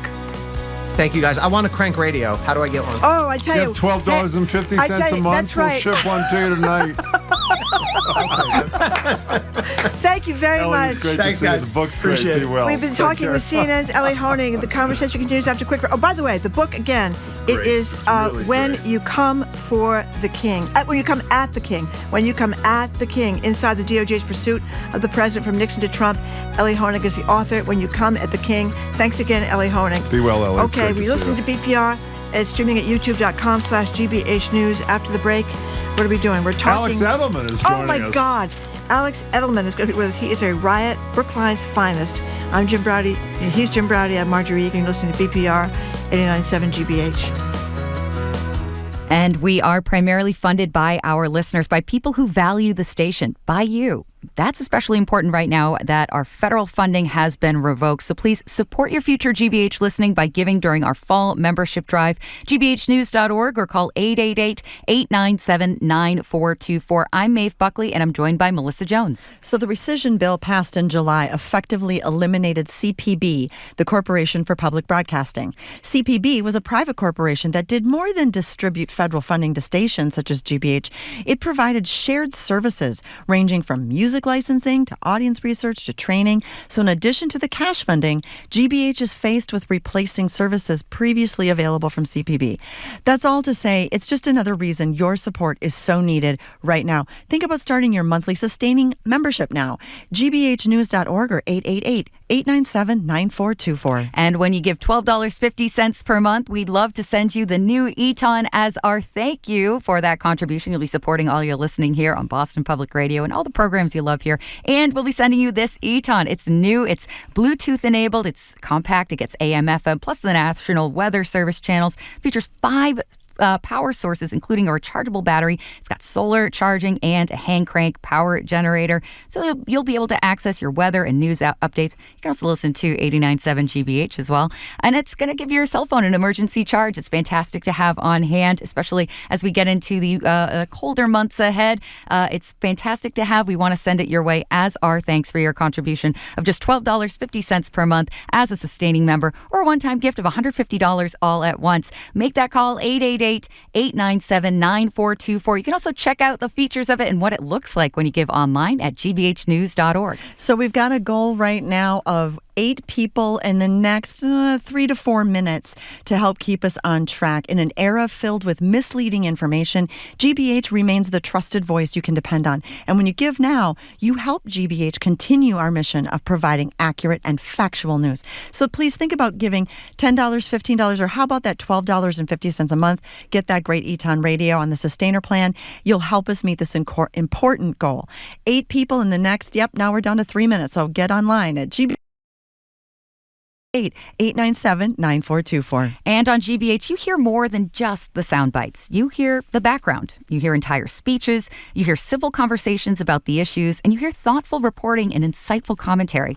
GBH provides high-quality news and information that you'll use to stay informed in our ever-changing world. So we can only do this with member support. Now that our federal funding is gone, most of the money we raise comes from individuals like you. You are essential in the rich blend of news, entertainment, and connection that is GBH. So please become a new member of GBH right now. Make that gift of $5, $10, $15 per month, whatever works best for you.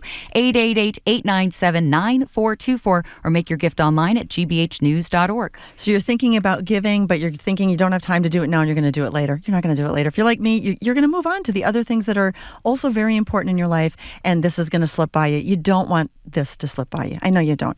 Take advantage right now of the time we're spending together to get online at gbhnews.org or call 888-897-9424. Make that one-time gift or set up your sustaining membership right now, but don't let this moment pass you by. Looking forward to hearing from you. gbhnews.org. 888-897-9424. Thank you so much, Jean in Auburndale, for making a contribution. Also, Scott in Braintree, thank you for your contribution. And Barbara in Stoughton, you've brought us down just 5 more people we're looking to hear from in the next few minutes here to wrap up this hour. 888-897-9424. Help us reach this goal. You can also give online at gbhnews.org. And remember, at $12.50 a month right now, we're going to send you the brand new Eton emergency radio. Even if you've given before and you have that radio, you don't have this radio. This one has Bluetooth capability. Of course, it still has AM, FM, the 7 weather channels, and all of that great stuff. But most importantly, it's that tool that keeps you informed and connected to the people around you, because you know what? It charges your cell phone too.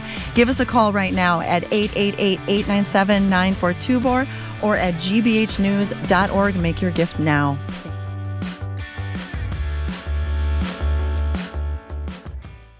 Support for GBH comes from you and Massachusetts Maritime Academy, where education meets transformation. Their Learn, Do, Lead philosophy is designed to deliver students prepared for global leadership in careers on land or at sea. Maritime.edu. And Forge Heat Pumps in Newton. Forge's in-house team designs and installs all-in-one heat pump systems that deliver heating and cooling year-round. Details at forgeheatpumps.com. You're listening to 89.7 WGBH HD1 Boston. Online at gbhnews.org. GBH News. What matters to you? I'm Jim Browdy, head on Hour 3 of BPR. Comedian Alex Edelman joins us ahead of a show Saturday at the Wilbur to talk about the follow-up to his brilliant award-winning one-man show Just For Us and his role as what is described as a dopey golden retriever on NBC's Office spinoff about a struggling newspaper in Ohio. It's called The Paper. I'm Marjorie Egan. Then we open the lines for a quick Am I the A-Hole protest edition. One friend shows up to all the local protests, but their friend, who they claim is also liberal-minded, will not participate. So, who's the jerk? The protester who wants to ditch the non-protesting friend, or the person who just wants to keep their head down? And speaking of protests, we'll end the show with Rebecca Winter of 5051, the group organizing the No Kings rally in Boston. Ahead of Saturday's demonstration, she can tell us about Boston and towns all around. That's all next in the third hour at BPR 89.7 GBH.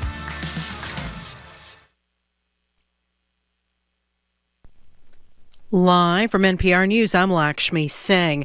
The Republican-led U.S. Senate did not get enough votes to advance legislation to reopen the government. NPR's Barbara Sprint reports it's the 10th time a vote like this has failed. The 51 to 45 vote fell short of the 60 votes needed to move forward. Senate Republicans need a handful of Democrats to join them in order to advance the bill. 2 Democrats and 1 independent senator have repeatedly voted alongside Republicans. No new Democrats have joined them since that first vote.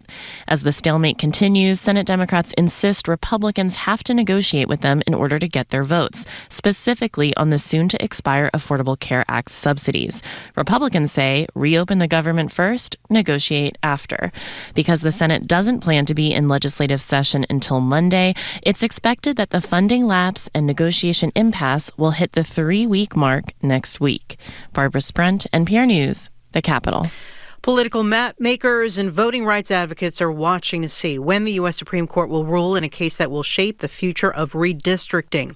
Here's NPR's Hansi Lo-Wong. For this Louisiana redistricting case, it's not clear if the Supreme Court will break from its usual schedule of releasing major decisions in June. Louisiana officials have asked for a ruling by early January. Alana Odoms leads the American Civil Liberties Union of Louisiana, which is representing a group of black voters in this case, and says whenever the court rules, it would determine whether the Voting Rights Act Section 2 could continue to protect against the dilution of racial minority voters' collective power in places where voting is racially polarized. If Section 2 falls, legislatures could redraw maps whenever it helps them keep power, and communities of color could pay the price or would pay the price. Depending on how the court rules, Republicans could redraw up to 19 more congressional districts in their favor. Hansi Lo-Wong, NPR News. The UN humanitarian chief says there's been a setback in the amount of aid going to Gaza during the Israel-Hamas ceasefire. More from NPR's Aya Batrawi. The UN says its teams in the past 24 hours were only able to collect aid, such as food, medicine, and hygiene kits that had previously been transferred into Gaza. That means the UN wasn't able to bring in new aid since at least Tuesday. The UN says a flood of aid is desperately needed in Gaza to reverse starvation and severe malnutrition, particularly among children. The UN says thousands of trucks of aid should be flowing into Gaza every week and that all land crossings into Gaza must be open. He says the UN has long insisted that withholding aid from civilians in Gaza is not a bargaining chip. Israel's military has not responded to NPR's request for comment. Fletcher also called on Hamas to make strenuous efforts to return all bodies of hostages. Aya Batrawi, NPR News, Dubai. U.S. stocks trading lower this hour, with the Dow down 173 points, the S&P has lost 28, and the Nasdaq is now off 68 points. From Washington, this is NPR News. Good afternoon. With the latest from the GBH Newsroom, I'm Henry Santoro. The state secretary of transportation is stepping down, and as GBH's Jeremy Siegel reports, Governor Maura Healey has named T General Manager Phil Eng as MassDOT's interim leader.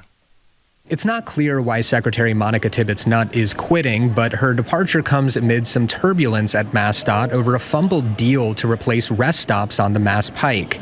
Eng says he's confident he'll be able to step into the role while still running the T. I intend to stay just as engaged as I've been with MBTA, and I know that doesn't sound feasible, but it is because, again, they know what they're doing. MassDOT people know what they're doing.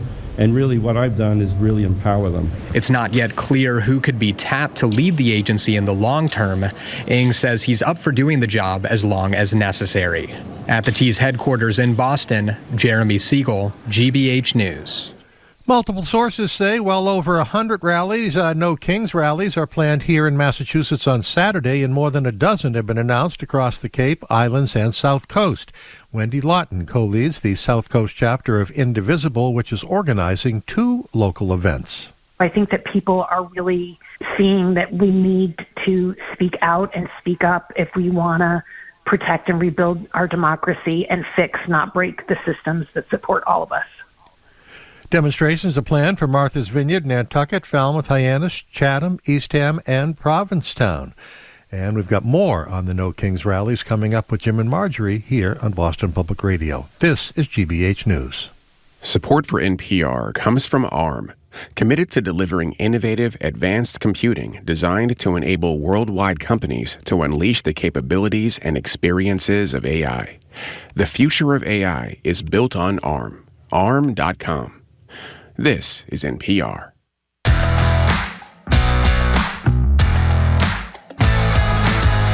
Welcome to hour number 3 of Boston Public Radio. Jim Braude and Marjorie Egan. We are streaming at youtube.com/GBH News. We're not, regrettably, at the Boston Public Library tomorrow, but we will be joined by the MBTA manager, Phil Eng, from 1 to 2. We're going to be the first interview. He's just been elevated, a new position. Interim. Doesn't get much more exciting than that, We get the first interview, Jim, with a new transportation guy. We're very excited about it. Okay, we're joined now on Zoom by comedian, actor, and Brookline's finest, Alex Edelman.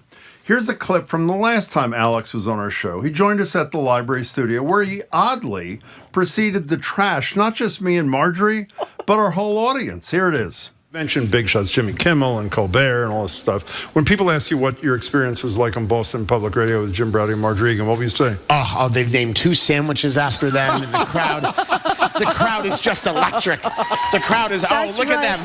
Look at them. They've defibrillated half the crowd for this closing ovation. It's so funny. I heard you guys talking about the new Dana-Farber split off, and I'm like, the crowd is so excited for the new hospital. They're going down to Longwood right now to clap for the construction workers. They can't believe their good fortune. What was particularly shocking about Alex's comments is in light of the fact that 98% of our audience lives in Brookline, and he's front. But in any case, that's right. In the year or so since that segment, he went on to become one of Time's 100 most influential people, won a special Tony Award for his brilliant show, Just for Us, about a Jewish kid who goes to white supremacist thing in Queens. He now has a starring role on a Peacock sitcom about a local newsroom in Toledo. It's called The Paper. It's great. You can catch him this Saturday, though, live and in person at the Great Wilbur Theater for his show, What Are You Going to Do? Go to thewilbur.com. There are just a few tickets left for the late show. Alex, welcome back. Good to see you. Listen, I know that a lot of your audience lives in Brookline because it's proximate to the Longwood medical area. That's right. It's a very good point. That's right. But you know something? Since you are fast eclipsing Conan O'Brien as the most famous comedian to come out of Brookline, maybe you could explain, you grew up there, how do you explain Brookline to your friends when they ask you about your hometown? Well, I say I'm from the tough part of Brookline, where the dress code is business cash as opposed to business. Yeah. But, yeah. The mean streets. Yeah, absolutely. You know, by the way, when I did Conan show for the first time, my father, this tells you everything about my dad. My dad called me. He's like, you did Dr. O'Brien's son show. Dr. O'Brien. And I was like, what? And he was like, yeah, Dr. O'Brien, the epidemiologist on the 5th floor. Because my dad worked at Brigham and Women's. So I was like, his son's a national treasure. And my father just went, well, the dad's a great doctor. There you go. I think it's very healthy, right? Yeah. So you're doing this thing at the Wilbur, 2 shows Saturday night, thewilbur.com kind of thing. Is this, I read somewhere that your next thing, and I'm wondering if this is the next thing, had something to do with Palestinians and Israelis. Is that what this is? And is this a little too soon or what? I mean, it's about sort of living through the last couple of years and what it's made you think about. So some of that is there. I like to say that this war has been very tough for me personally because I hate Hamas, but I love Hezbollah. So it's been a really difficult time. And I mean, look, I also believe that the reason I do well in Boston is because I think Bostonians, because they've had so much comedy and because the city is positively lousy with academic institutions, they understand that comedy can be about difficult things. And so I think my last show, that by joking about something isn't inherently disrespectful. So yeah, I've always, not just because I'm from here, but I've always very much jibed with Boston audiences because I feel like I'm sort of made in their image a little bit. There you go. Yeah, it's about, but there will be plenty of local material about the new administration at the MBTA, the real issues that we're concerned with. Follow the money. What is happening out there, you know? You know, speaking of Israel, which we sort of, isn't in Just for Us, didn't we learn that your brother was on the sled team or some cockamamie thing for the Israeli Olympic team? It was something like that, right? He is an Israeli winter sports athlete, and needless to say, you have different opinions about the conflict. Yeah. That's not gonna. I don't know that that'll get addressed in the show, given To me, hey, geopolitical conflicts, fair game. Familial issues, I don't know. How do you two get along? We not as well now as we used to. I'll tell you that. But every New Englander is estranged from a sibling. Literally, if you have more, I mean, it's particularly prominent in Irish Catholic families where there are 17 siblings. So there she is. You're talking to one. How many, Marjorie? How many? I just have one. But you just have the one? And well, my father had the mumps. So, if you have the mumps when you're old, it impacts your fertility. Yeah, but he was a traveling salesman, so you don't really know. You don't really know. Exactly. That's right. Oh, my God. I forgot this hot banter between Jim and Marjorie.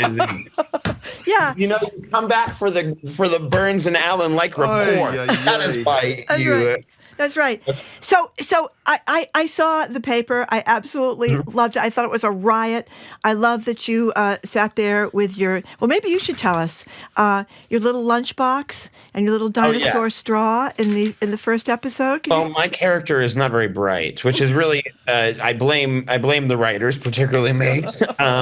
I'm one of the writers on the show as well, so I sort of got to craft my character, and I thought. Write what you know. So I wrote an idiot, and so my character is really. But I'm in Columbus, Ohio, right now. Oh, where the paper was.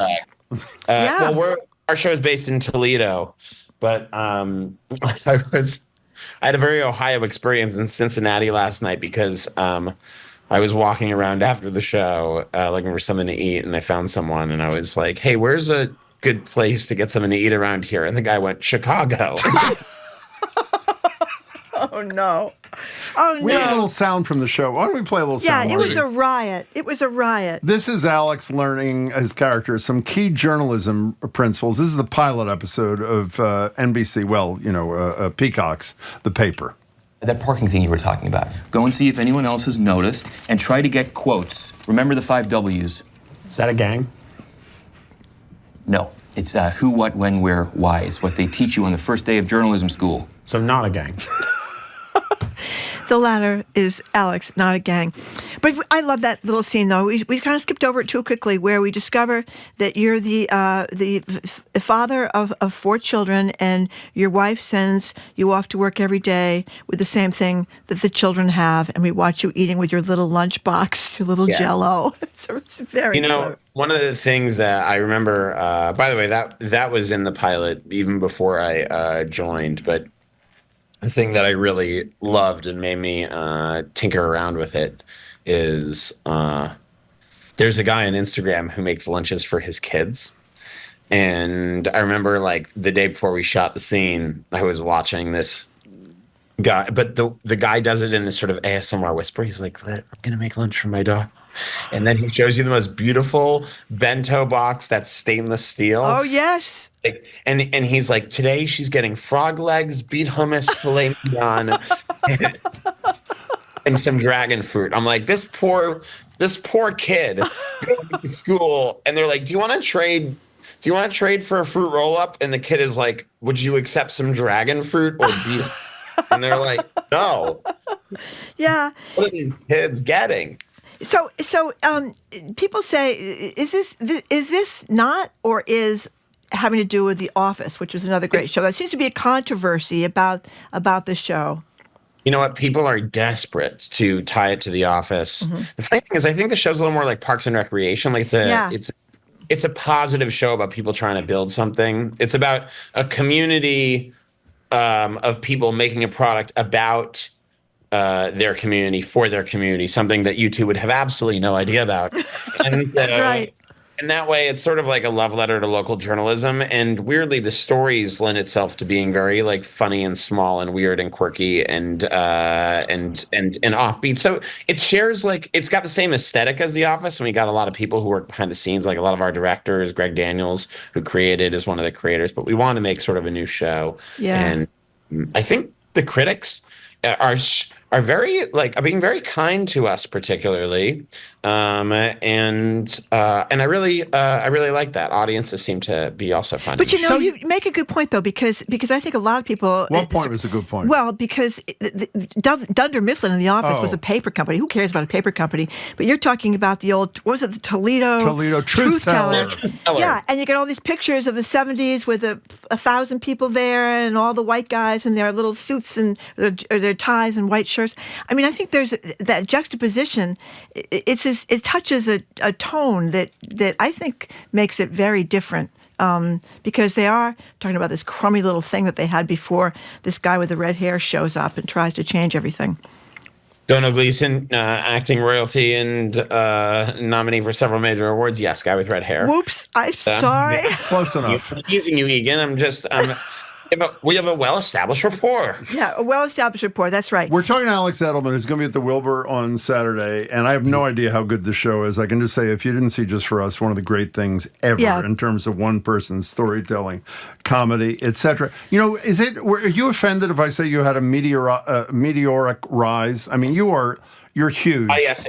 A meteoric rise that took 10 years. Well, I knew you were going to say that. But you are, so are you different? I mean this semi-seriously. Are you different as a human now that you're a huge deal? I mean, I want to say that I'm really connected to my roots. I'll say that Renoir famously said that by the time you can order steak, you've lost your teeth. I mean, look, I still have problems. They're different problems. Like my dad doesn't pack the frog legs for me. No, I mean, am I the same guy? No, but also I don't know that it's any metric of success that's changed me. It's I have different problems and bigger problems, and I've learned that certain voices in my head are ones that are temporary, and I've learned that certain forms of external validation are really good and certain forms are BS, and easier to write a joke, and you've got to also watch out for the fact that some audiences will laugh at things more readily. And so that's a thing to be really careful of. But yeah, I mean, I'm not the same guy I was 3 years ago, but 3 years ago I wasn't the same guy I was 6 years ago. Exactly. 3 years from now I'll be different. Yeah, you grow up. Everybody grows up. But go ahead. Go ahead. No. Please. Well, I wanted to ask you something because we spent a lot of time complaining about people capitulating to the Trump administration, of the law firms, universities, big tech.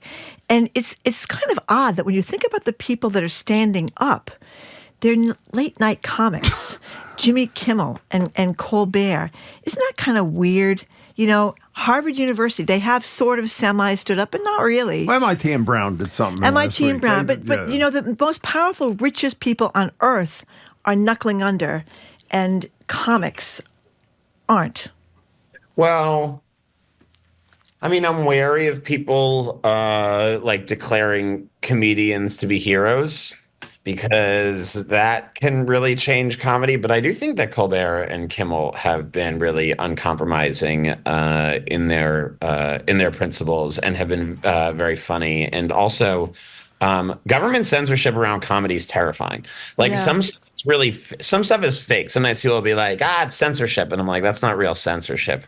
But when the government or someone who runs the FCC says that someone should be punished for a joke, or even the lead into a joke, or even not a joke, the government shouldn't do that and bring punishment to bear. So I'm surprised that is the case. I mean, to use a cliche, that's my least favorite internet cliche. I didn't have it on my bingo card, but whenever anyone says that, I think what a loser. But the truth is I'm shocked. I'm shocked that that's the situation, and I've got great admiration for both those guys. I've done both of their shows. In particular, they've been. I would say that both those people have been very kind to me and are somewhat. Really? I'm really biased. Yeah. Wow. Colbert did a Q&A with me at the 92nd Street Y in New York City, and his people were like, he's going to be there for 45 minutes. And, can you send over some questions and he'll ask them to you. And then he showed up like 45 minutes early, had done his own research, had his own set of questions, and stayed for an hour and a half. Wow. And I don't want to say too much because I like the personal.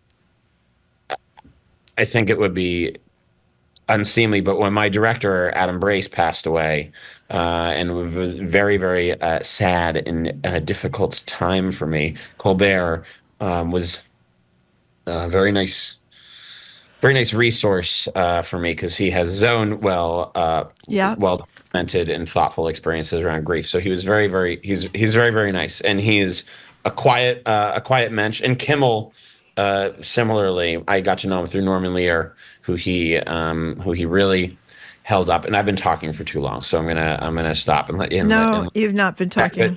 But those guys are. The funny thing is, they're actually lovely people, and so it's very dissonant to me when I see people describe them as like enemies of the state or monsters, coming for our democracy, when in truth I just know them to be like very genteel, very hilarious people who are basically institutions in comedy because they've maintained an incredible, consistent humor product for such a long time. So I'm a big fan of both of those. Before you go, Marty and I are emceeing an event at a new wing of a retirement home on Saturday. Are you free since you're in town to just stop by for a few or no? You know that if this is buried on Google, I hope. But when I was on Broadway, they had me come to a retirement home, and they were like, oh yeah, we're going to take the seniors on an outing to see your show, which would bring the average age of my audience down. And then we're going to, that's not true. I get a lot of youngs, but then you'll come visit the senior home after. I went to the senior home. Maybe 4 people in the audience of like 60 had seen the show. Oh. And the press was there, and they had invited the press for some reason, and they were asking hardball questions. And I have never experienced more anger and dismay from a group of seniors. And as I was leaving, I was like, why is this gone so unpleasantly? And one of them went, we thought you were a magician. So the truth is, they were like, this guy is talking about his feelings. There is no magic. He has pulled nothing out of a hat. I will say retirement. Oh, and the other thing was, I was wearing a shirt that had the Pepsi logo, but it said Jesus on it. And it said the savior of a new generation. So the Jews weren't thrilled, and the Christians above the age of 75 thought it was blasphemy. So literally everyone hated it. Hey, Alex, good luck Saturday night. Can't wait to see it. It's great to talk to you again. Thanks so much.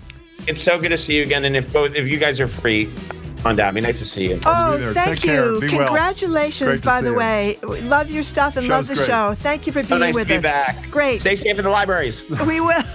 We will. We've been speaking with comedian and the tremendously talented actor Alex Edelman. He has 2 shows at the Wilbur this Saturday. The first is sold out, but you can still get tickets for the 10 o'clock show by going to thewilbur.com, and you will have a great time. Thewilbur.com. Okay, coming up after a quick break, a lightning round of Am I the A-Hole Protest Edition. I'm Marjorie Egan. He's Jim Browder. You're listening to BPR on 89.7 GBH, streaming at youtube.com/GBH News. It's time to support Boston Public Radio on GBH. Listener contributions pay for the program and keep it on the air. You don't have to give much to make a difference, but please make a difference by giving now at gbhnews.org or by calling 888-897-9424. Okay, that number again, 888-897-9424, gbhnews.org.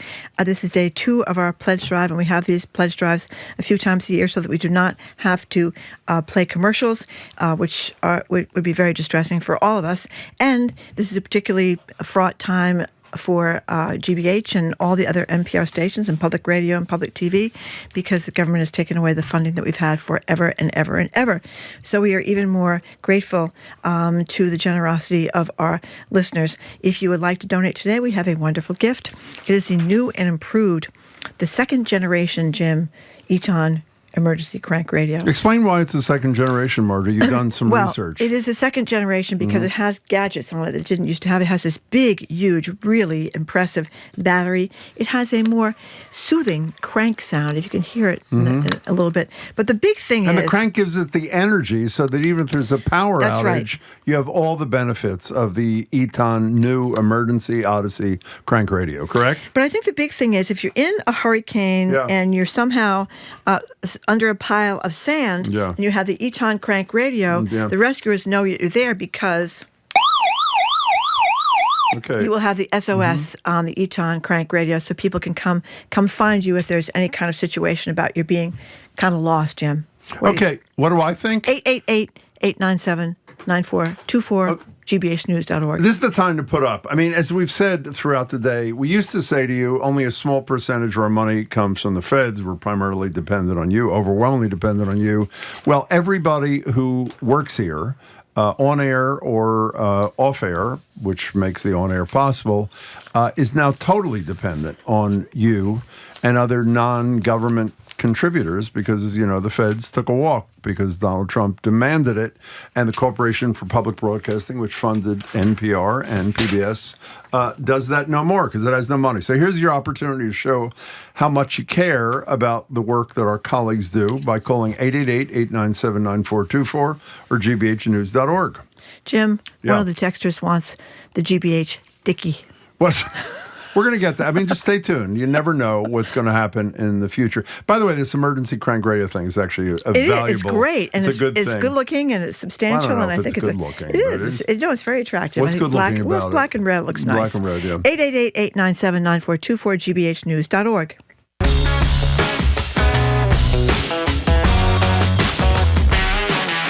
Okay. Welcome back to BPR. Jim Browdy and Marjorie Egan, streaming at youtube.com/GBH News. We're not at the library tomorrow. We will not, that's Friday, right? Wait, yes. Right. We're not there tomorrow. We will have Philip Eng, who, as Marjorie said, woke up this morning as the general manager of the T, and he's going to be with us from 1 to 2 to answer your questions. He is now both the general manager of the T and the interim secretary of transportation. He'll be with us 1 to 2 to answer all your questions, take your comments, etc. Mayor Wu is with us a week from Tuesday at the library. We're 99% sure we'll be back by then. So it's time for an Am I the A-hole this week based on a piece in the New York Times ethicist column. Here's the issue. Is sent in by a self-described HIV-positive political gay man who has a friend who never seems to have the time or interest to show up for political protests. Apparently, they share the same views, both expressing fear and anxiety about the state of the country, but every time the opportunity presents itself, the other friend has some excuse. By the way, the other friend is married to a Trump supporter, which is an issue. The person says, I have a birthday party to attend, some other errand. One time, she said she couldn't go because she was having ceiling fans installed. So the protesting ceiling fans are a big deal. The guy is struggling, asking, should I drop her? So we want you to tell us at 877-301-8970. Would this friend, the protester, let's call them, be an a-hole for making their friend's lack of action a deal breaker in their relationship? Or does the a-hole title fall on the friend who prioritizes ceiling fans over the future of our teetering on the edge democracy? I hope I explained that well enough. 877-301-8970. Who is the a-hole?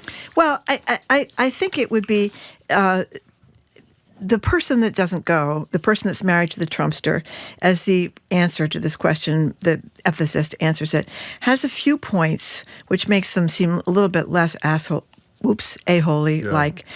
because they live in a small town. So what? They might be, their husband is a The point of the small Trumpster. Town is other people are going to know. So what? Yes, if you go to a demonstration in your small town, your neighbor's going to be there.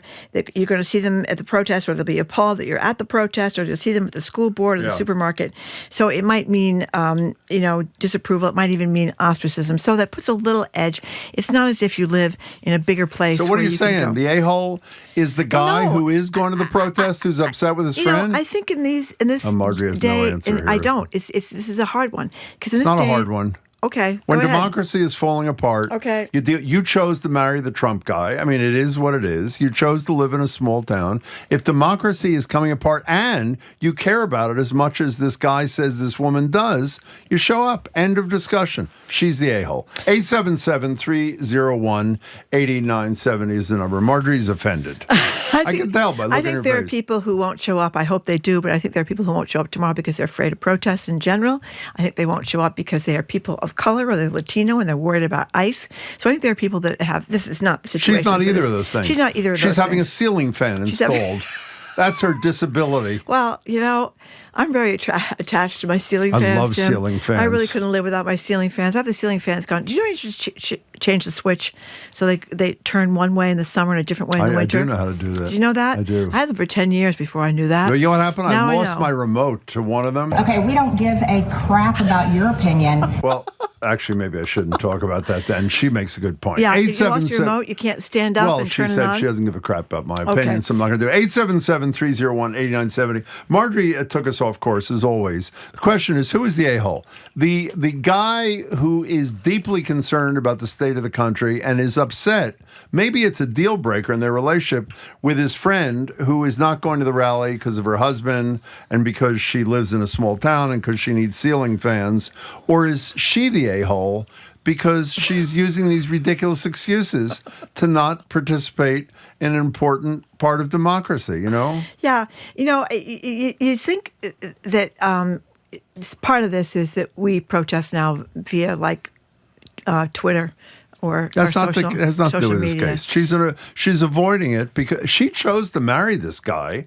If she's intimidated by the fact that he's a Trump supporter, maybe she shouldn't be with him to begin with. What do you think of that? Here's Linda from Warwick says she's married to a Trumpster. That's all I need to know. Oh, okay, well, that's not charitable, but it's probably true. Well, I think that's a big problem for people. I mean, I guess I could get it maybe the first time around with Trump, but it would be hard at this stage to wonder what the values are of your spouse if they're in that category. Well, I mean, it's not only, again, it's a twofer. You keep minimizing it. She's not only married to a Trump guy, but she needed a ceiling fan, and she had to address that issue. At 877-301-8970 is the number. Why don't we take an early break, and then we'll come back and we'll take everybody's phone calls. Okay, that sounds like a great idea to me, Jim. We'll be right back. What's 877-301-8970? I'm mixing up my numbers. 13 years. 877-301-8970. Well, I'm mixing up the number, the protest number. Years. I mean, the It's not the protest raise number. the money number. It's not protest money. It's a raise the number of money different. number and the call the show number. You can call or text at the previous number, 877-301-8970. Be right back. If you listen to Boston Public Radio 3 hours a day, that's 15 hours a week, 60 hours a month, and 720 hours a year. Maybe it's time you pitched in.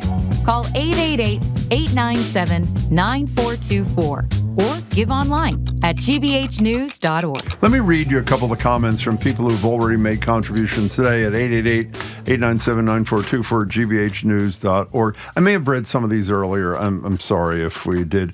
Rose in Nashville, I love listening to Jim and Marjorie. They bring a lot of personality. GBH, I enjoy the people they have on the air with them. So do we. No matter where I am, North Dakota, New Hampshire, New York, St. Croix, I make it a point to tune in. Keep up excellent work, you guys. And BPR, this is John and John and Woburn I mentioned before, but it's worth repeating. BPR is one of our favorite shows. Marjorie's great. Jim is Jim, and we love him anyway. And there are a lot of great comments, and we appreciate both your contribution. Diane from Holliston? Maybe earlier, but do it again. I've been a public radio listener since 1984. The world would not be right without it. Well, we tend to agree. Yeah. Okay, so here's the deal today. As always, whatever you can contribute, you should, because obviously our colleagues and we here need it more than ever to survive because of the end of federal funding. You didn't read Karen from the Seaport. But okay, what is it? She compared me to Diane Keaton, Jim. She did? So read it. Wow. Go ahead. Okay, I am finally... Shirley compared you to Diane Keaton off the air yesterday, too, by the way. Shirley Young. I'm finally off the sidelines. I've listened to Egan and Browdy for a very long time. Even though I live in Maine, I tune into GBH for several shows, especially for Jim and Marjorie. I appreciate the humor. Marjorie's laugh can make my day. Diane Keaton, like, true. Karen, I love you. And the banter between the two is perfect.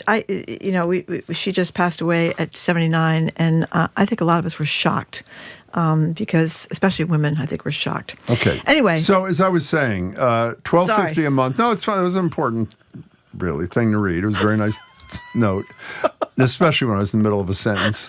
$12.50. I know what you're thinking out there. Don't say it. You don't need to text when it. Robert Redford died to compare you to Robert Redford, Jim? No, as a matter of fact, they didn't. But when Andy Griffith died, they did. Many people, hundreds called. Okay.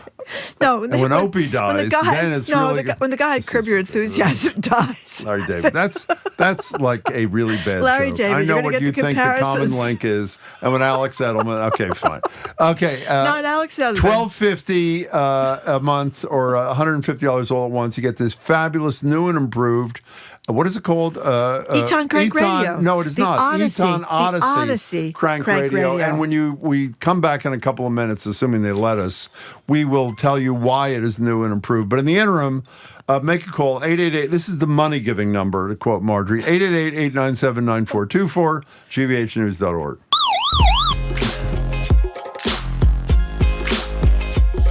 Okay, this is not going well, so let me try to explain. Jim and Marjorie and GBH, and we're not at the library tomorrow. So we're talking about our Am I the A-hole thing. This guy who is very politically active is very concerned and thinking of ending a relationship with his friend who also cares deeply about the same issues. He's going to rallies, protests. She isn't going, in part because her husband's a Trump supporter, in part because she lives in a small town. At least that's what the ethicist in the New York Times says, ridiculous.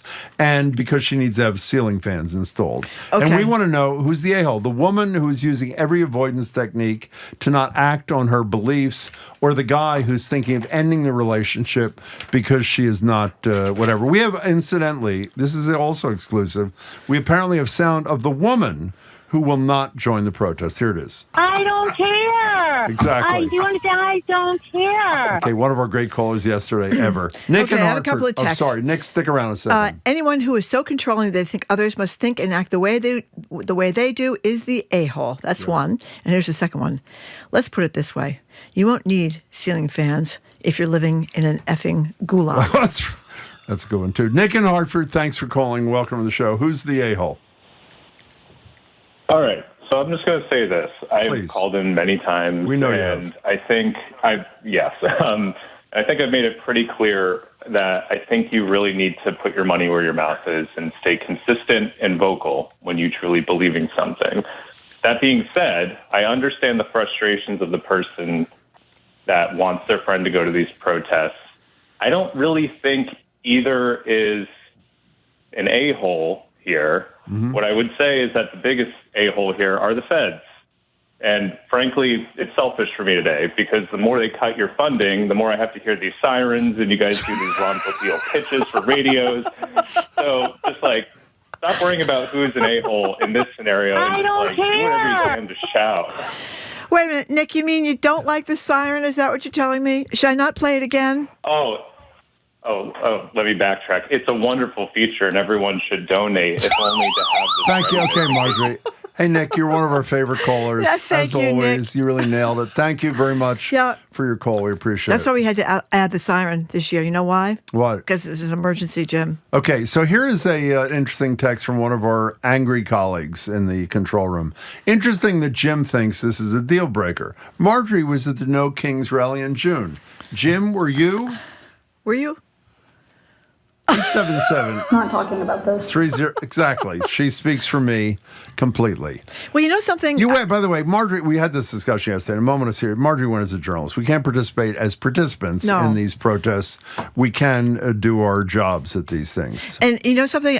Because I was a reporter for so much of my life. I mean, I went to a million protests. Remember they had the big protest down in Washington, D.C. for the Iraq War. You went with your daughter, didn't you? Well, I went with, not to that one. She wasn't even a kid then. She was like a baby then. Where'd you go? You went to the women's March the women's for Your thing. Daughter, yeah. Seth Moulton, who's now running for Senate against Ed Markey, is going to be on our show next Oh, week. it's Monday at 11 o'clock. Yeah, Monday at 11 o'clock. He had this train. We all get on the train. The problem with the train, what is the he problem? rented a train car, and you're driving overnight in the train, but the seats didn't go down. So you were sitting vertical the whole time, and you couldn't sleep. But anyway, he did the train, and that was the most peaceful thing I've ever been to, is women's protest. You know why? No, I don't. It was just women. Sometimes they have this undercurrent. It wasn't just women, by the way. Well, it was mostly women. women. They have this undercurrent sometimes that things could go wrong, but that didn't go wrong, and I don't think this one's going to go wrong either. At least I hope not. By the way, while we are really not talking about pledge right now, I just want to say this is for Nick in Hartford, who is somewhat indirectly critical of the siren. Here's Sybil in Brookline.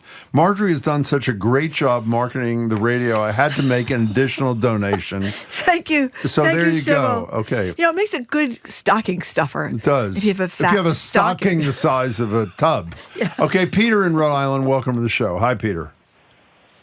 Hey, that would be me. Yes? I know. That's why I said hi, Peter. How are you?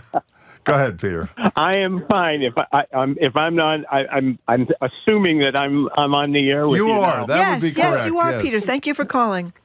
All right. So one of my things is everybody is hot or cold, right or wrong. Yeah. And I think the liberal guy who parades in the protest is very much on that same boat. He's very right in his politics, perhaps, but he's very wrong in his intolerance of his friends. Wow. That's a good point. You read further on in that ethicist thing, which I did catch. I was excited that you were bringing that up. Yeah. One of the things is it's pointed out, so this woman is married to a Trumpster. She lives in suburbia. Yeah. I live in suburbia surrounded by Republicans. And this is pretty funny because I used to fly, and I fly my flag all the time. I have for 50 years. Yeah, we have 30 all of a sudden, seconds. All of a sudden, everyone in the neighborhood is flying a flag. And it's like, oh, God. Yeah. Now that makes me a Republican. I know. I know. That's a wonderful point. Yeah. Reclaim patriotism. Who said that to us the other day? Thank you. Okay, that's good. I know. Thank you. Hey, Peter, thank you very much. It's for one of the your things call. the Democrats are supposed to do. Who did say that to us? I have a text. My dog was about to become a monthly sustainer. Then he heard the Eton Crank radio siren. Now he is hiding under the bed. That's good. And this other person says, I'm not going to choose a side here because it's extremely difficult to get an electrician to return your call, let alone show up to install the ceiling fan. Those are all good points. You're listening to Jim Browdy and Marjorie Egan, 89.7 GBH. We'll be right back after this quick pledge break where you'll be treated to another round of you the won't. Eton Crank radio. You will, yeah. Yes, I'm going to play the You want to say who we're going to talk to? Chief organizer of the that's right. No Kings Oh, rally. there's no more texts and calls. No. We're going to talk to the person that's in charge of this whole deal right after that. Yes, thank you very Don't much go for away. reminding me, My Jim. pleasure. Thank Okay, you. I'll be right back. Bye. Live, local, 3 hours a day, 5 days a week. Jim Browdy, Marjorie Egan, Boston Public Radio. It's here on GBH Radio because of your support. Now's your chance to keep the conversation going. Give online at gbhnews.org or call 888-897-9424. Boy, we have some really nice, these are listener comments that people call in to donate and perhaps get the new and improved Eton Odyssey crank radio. So listen to this. I listen to Jim and Marjorie every day, says Tori from Milford. I love hearing Juliette Kayyem, Judge Gertner, Andrea Cabral, and Chuck Todd. Here's Lynn from Bedford. I've been a GBH sustainer for years, but I always try to give a little extra during Jim and Marjorie's Pledge Week. Thank you very much, Lynn. Today, I was inspired by Andrea Cabral, a righteous warrior for truth and justice. Thank you for all your weekly guests for keeping me informed and in the game. Isn't that nice? Yeah. Listen to this. What? This is from Mary Margaret in Salem. I'm calling during Marjorie's talk show, and I listen to it wherever I am I've been all over the country. Well, that's typical. I'm not offended. I mean, it is. Sadly, it's the state of affairs. Now, here's one I don't think you read. I have to admit, I wasn't paying attention at the beginning of this. Okay. This is a good one. Kristen Riverside, because this is how we feel, too, in the other end of the mic. Kristen Riverside, you read her or you didn't? No. I listen to Jim and Marjorie every day as I work from home. I always learn something new. So do we, by the way, which is one of the reasons we love the job. And she goes on, I almost always laugh out loud. Thank you for all you do. So that's really makes us feel really good. What would make us feel even better is if you emulated the examples of all the people whose comment we have just read.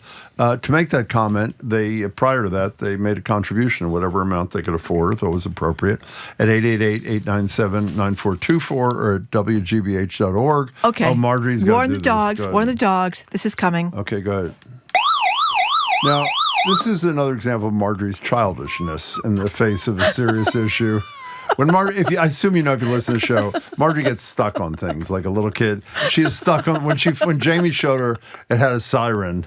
It's all we've talked about during the breaks and whatever. Doesn't everybody want their own siren? Yeah. I mean, it's a wonderful thing to have. So if you want your own siren for $12.50 a month, and by the way, you don't even need a battery for the siren. You crank that baby up. Cops and robbers in the backyard. And much more importantly, if the power does go out, a moment of seriousness, you have a light, you have an AM/FM radio, you have a weather channel. That's right. You can plug in your phone. Very powerful battery. Your phone kind of thing. And that's it. 888-897-9424 at gbhnews.org. Thank you for all the people who've taken the time to contribute. And thank you for all those who took the time to write comments as well. 888-897-9424 at gbhnews.org. Welcome back to BPR. Marjorie Egan, Jim Browdy. We are not at the library tomorrow. Don't ask. We'll never tell. But we are streaming at youtube.com/GBH News. This Saturday, as you know, tens of thousands of people are expected to show up on Boston Common for the sequel protest to June's No Kings rally, just one of thousands of protests happening around the country and around New England. Helping to plan this mobilization here is Rebecca Winter. Rebecca's executive director for the Mass branch of 5051. For information, go to mobilize.us or mass, all numbers, 50501.org. Rebecca, thanks for your time. Appreciate it. Thanks for having me this morning. Yeah, thank you for joining us. So let's start with Boston. 2 days away. Where do people go? So you come to the Common. We're going to be at the parade grounds, which is at Beacon and Charles Street.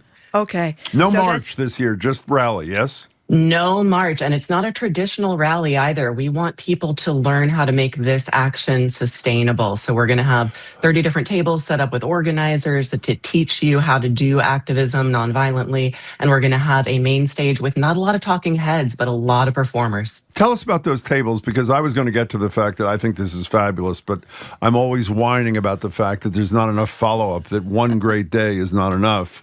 Tell us about the tables and what you hope they'll achieve. Yeah, so we have a lot of local organizations. Some of them are mass mobilization organizations like Indivisible, like Mass 5051. We've got the ACLU there. These are the three main partners. But then we also have a lot of mutual aid groups and frontline organizations like Luce and Mira, who are helping our immigrant neighbors right now. And every table has to be able to teach something, to give people an action where they can learn how to bring activism into their daily lives so that we are successful at overthrowing this authoritarian regime. And, you know, I hate to be so anal about this, but Beacon and Charles, if people are going to take the T, which would they go to? Arlington? Would they go to? I would go to Park Street. Park Street. Okay, I think and that's the closest. Okay. Yeah, exactly. Just planning ahead. Just want to make sure I'm doing it the right Can we way. get back to the tables for a second? Yeah. Just logistically. And where the tables are going to be? Are they blocking off a street, or are they going to be all around the Common? They're going to be in the Common. You'll be able to see them pretty easily once you get to the parade grounds. Great. And here's my anal thing about the tables, and then we'll move on, is 30 tables, 30 organizations. I assume you're expecting hundreds of thousands of people, so is that really workable? Hopefully the answer is yes, and you'll tell me how. I mean, that's a lot of people. It is a lot of people. I don't know about hundreds of thousands, but certainly tens of thousands is what we're expecting. And it's a 3-hour event. So we're hoping that gives people enough movement. There are going to be events all over the Commons. So we do have the main stage, and we have a lot of screens and a Jumbotron for that. But then we also have plays going on, guerrilla theater happening behind the Parkman Bandstand. We've got art installations. We have a lot of creative resistance happening. So there will be a lot of things for people to do. And one of those things is visiting those 30 tables. So I think there'll be plenty of room for people to circulate. You know, a lot of people are nervous about ICE. What are you telling people? Yeah, ICE generally doesn't like to come to crowded events. It's actually one of the reasons that Luce is doing such a great job with their ICE watch groups on the ground. But we are going to have a peacekeeping team or a marshalling team, which we have every time. They're trained in nonviolent de-escalation, and that should help people feel more comfortable attending the event because there will be a barrier between the event and what's happening outside. My understanding is Mass 5051 is focused on the Boston event. That's correct, right? So if people can't get to Boston, where do they go to find out what else is happening in New England? Yeah, so all of the No King events can be found on Mobilize, that's with a Z.us, or you can go to nokings.org, which links right there. We have over, I think, 300 events happening in Massachusetts. That's great. So definitely go to your closest event, but Boston is one of 10 anchor cities for the country. So it is going to be a really, really large event, and we'd love to get as many people there as possible. Well, we talked a lot about the one that happened in June where people were walking from Boston Common down to Government Center, and it was such a pack of people that you were walking in inch increments to get there. So if you repeat that one, it will be massive. Yeah, we're really excited. We hope people show up. I think people are very upset right now with this administration, and this is a great way to get out there in solidarity and express that. And before you go, we know Rasan Hall, who's spent a lot of time in our studios, now head of the Urban League, used to be at the Civil Liberties Union, is emceeing the thing. Mayor Wu is one of the keynoters. Who are a couple of other people will hear from? Yeah, so we're also going to have Carol Rose, the executive director of ACLU Massachusetts. We're going to have Reverend Mariama White Hammond. And then we've got performers like Chadwick Stokes of Dispatch. We've got the Sheila Devine.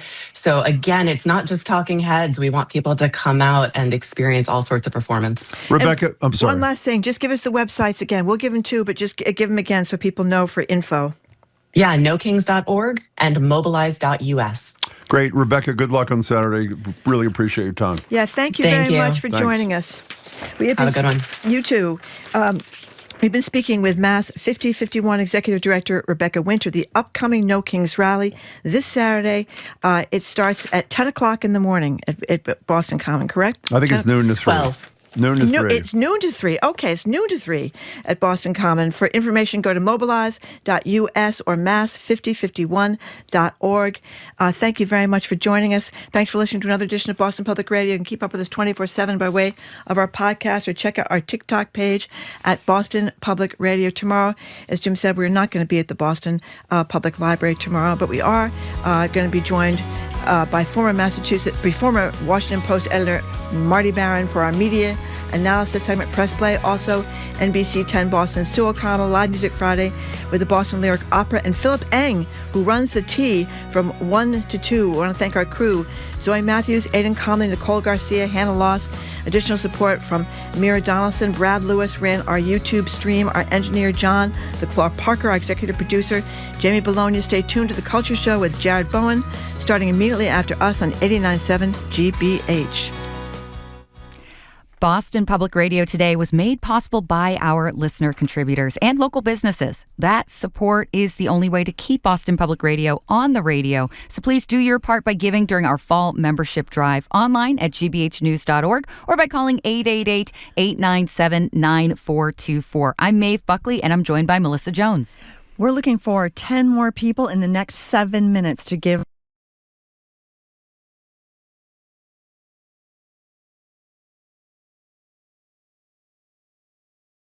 now helps fight misinformation and deliver the truth to our communities. Every gift matters. Your gift matters. gbhnews.org or 888-897-9424. 7 minutes, 10 people. Be one of those 10. And when you make that contribution, consider giving that $12.50 per month. That way, we would love to say thank you by offering you the new Eton Emergency Radio. We call this the Eton Odyssey edition of the radio. It's our thanks for that contribution. You'll be supporting all of your listening to Boston Public Radio. You've been hearing Jim and Marjorie talk about this all day. Well, this is your last chance now to support your Boston Public Radio listening and get the new Eton as our thanks. That's because this is going away at the end of the day today. So make that contribution right now. You can check out all the features on it when you give online, and also check out a picture of what it looks like at gbhnews.org, or you can ask for it when you call 888-897-9424. So the bill passed by Congress to claw back approved federal funding for public media was just one of many attacks from the White House to eliminate our service. What we know now is that more listener support is the only way to secure the future of GBH. Please stand for independent journalism and a free press in this country by making your gift now. gbhnews.org or 888-897-9424. Please become a sustaining member at $5 or $10 or $15 per month, whatever amount works for you. It's especially important right now so we can replace lost federal funding and be here for you with the NPR and GBH News that you trust. It's easy to enroll. We just need a little bit of contact information, the monthly amount you'd like to give, and whether you want it deducted from your bank account or charged to a credit card. The process doesn't take long, but that consistent source of funding for GBH will make a huge difference. Call 888-897-9424 or make your gift online at gbhnews.org. We've got so many friends and fans calling in right now with their support, going online with their support. We want to thank a few folks. Rachel in Nashua, New Hampshire. Sheila in Lowell. Catherine in Weston left us a comment. I love Boston Public Radio. Been a listener for years, and I don't hate Jim. I know I'm in the minority, but I don't hate Jim. I think people agree with you there, Catherine. He's great. Sonia in South Dartmouth. Thank you. Linda in Uxbridge. And one other friend from South Dartmouth says, love the Jim and Marjorie show, and wait, don't tell me, GBH keeps me awake when driving long distances. Happy to be there for all of you. You make all of this possible with your contributions. Why don't you join in with those friends and fans right now with your gift? gbhnews.org or 888-897-9424. Yes, thank you so much. If you've made your contribution in these last few minutes, you've brought us down to just 4 more people we're looking to hear from. That's it, 4 more people to wrap up today's edition of Boston Public Radio. You can help us reach our goal by making that call 888-897-9424 or making that gift online at gbhnews.org. Again, this goal is so critical. It's going to help us stay on track for the membership drive. It's going to ensure also we have the money needed to pay our quarterly bill to NPR. Keeps all the programs you love here on GBH in the months ahead. Again, 4 more people to go, just about 4 minutes left to get there. 888-897-9424 or gbhnews.org. And remember, if you give $12.50 a month right now, you can pick up the brand new Eton Odyssey emergency radio. If you have an Eton, I have a couple in my house. I don't have this one. I'm going to have to get it. It has all of the features that I've loved in Eton and so much more, especially what I love. It's now Bluetooth enabled. But in my house, I don't have batteries ever, right? Are you like that? I use that flashlight on there more times than I can imagine. It isn't even an emergency. Well, it's an emergency for me. I need a flashlight. They're wonderful. Get one for yourself. Get one for the kids. Keep one at the beach house. You know what to do.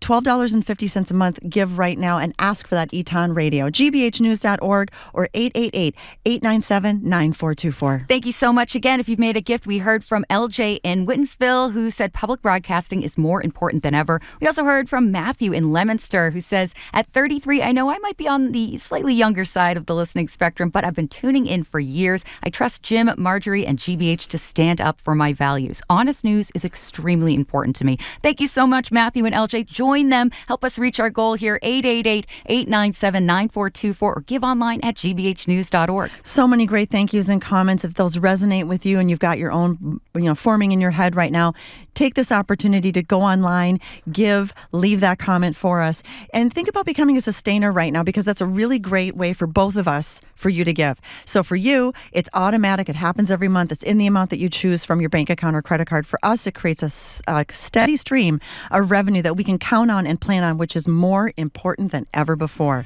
We're looking forward to hearing from you at gbhnews.org or 888-897-9424. Now just 2 more people to go in the next couple of minutes. Be one of them by making that call to 888-897-9424. Again, we're looking for your call right now, and ask for that Eton Radio as our thanks for that gift of $12.50 per month, or a one-time gift of $150 all at once. This is your last chance to support your Boston Public Radio listening and get the Eton as our thanks. 888-897-9424 or gbhnews.org.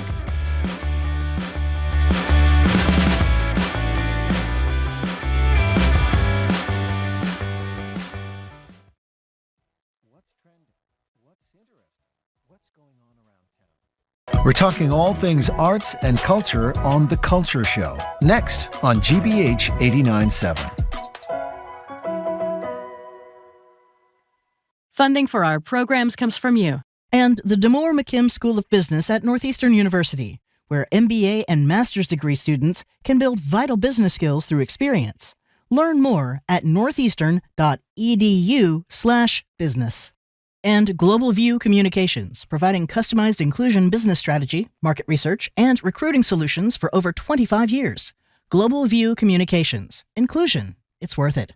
InclusionIt'sWorthIt.com. You're listening to 89.7 WGBH HD1 Boston. Online at gbhnews.org.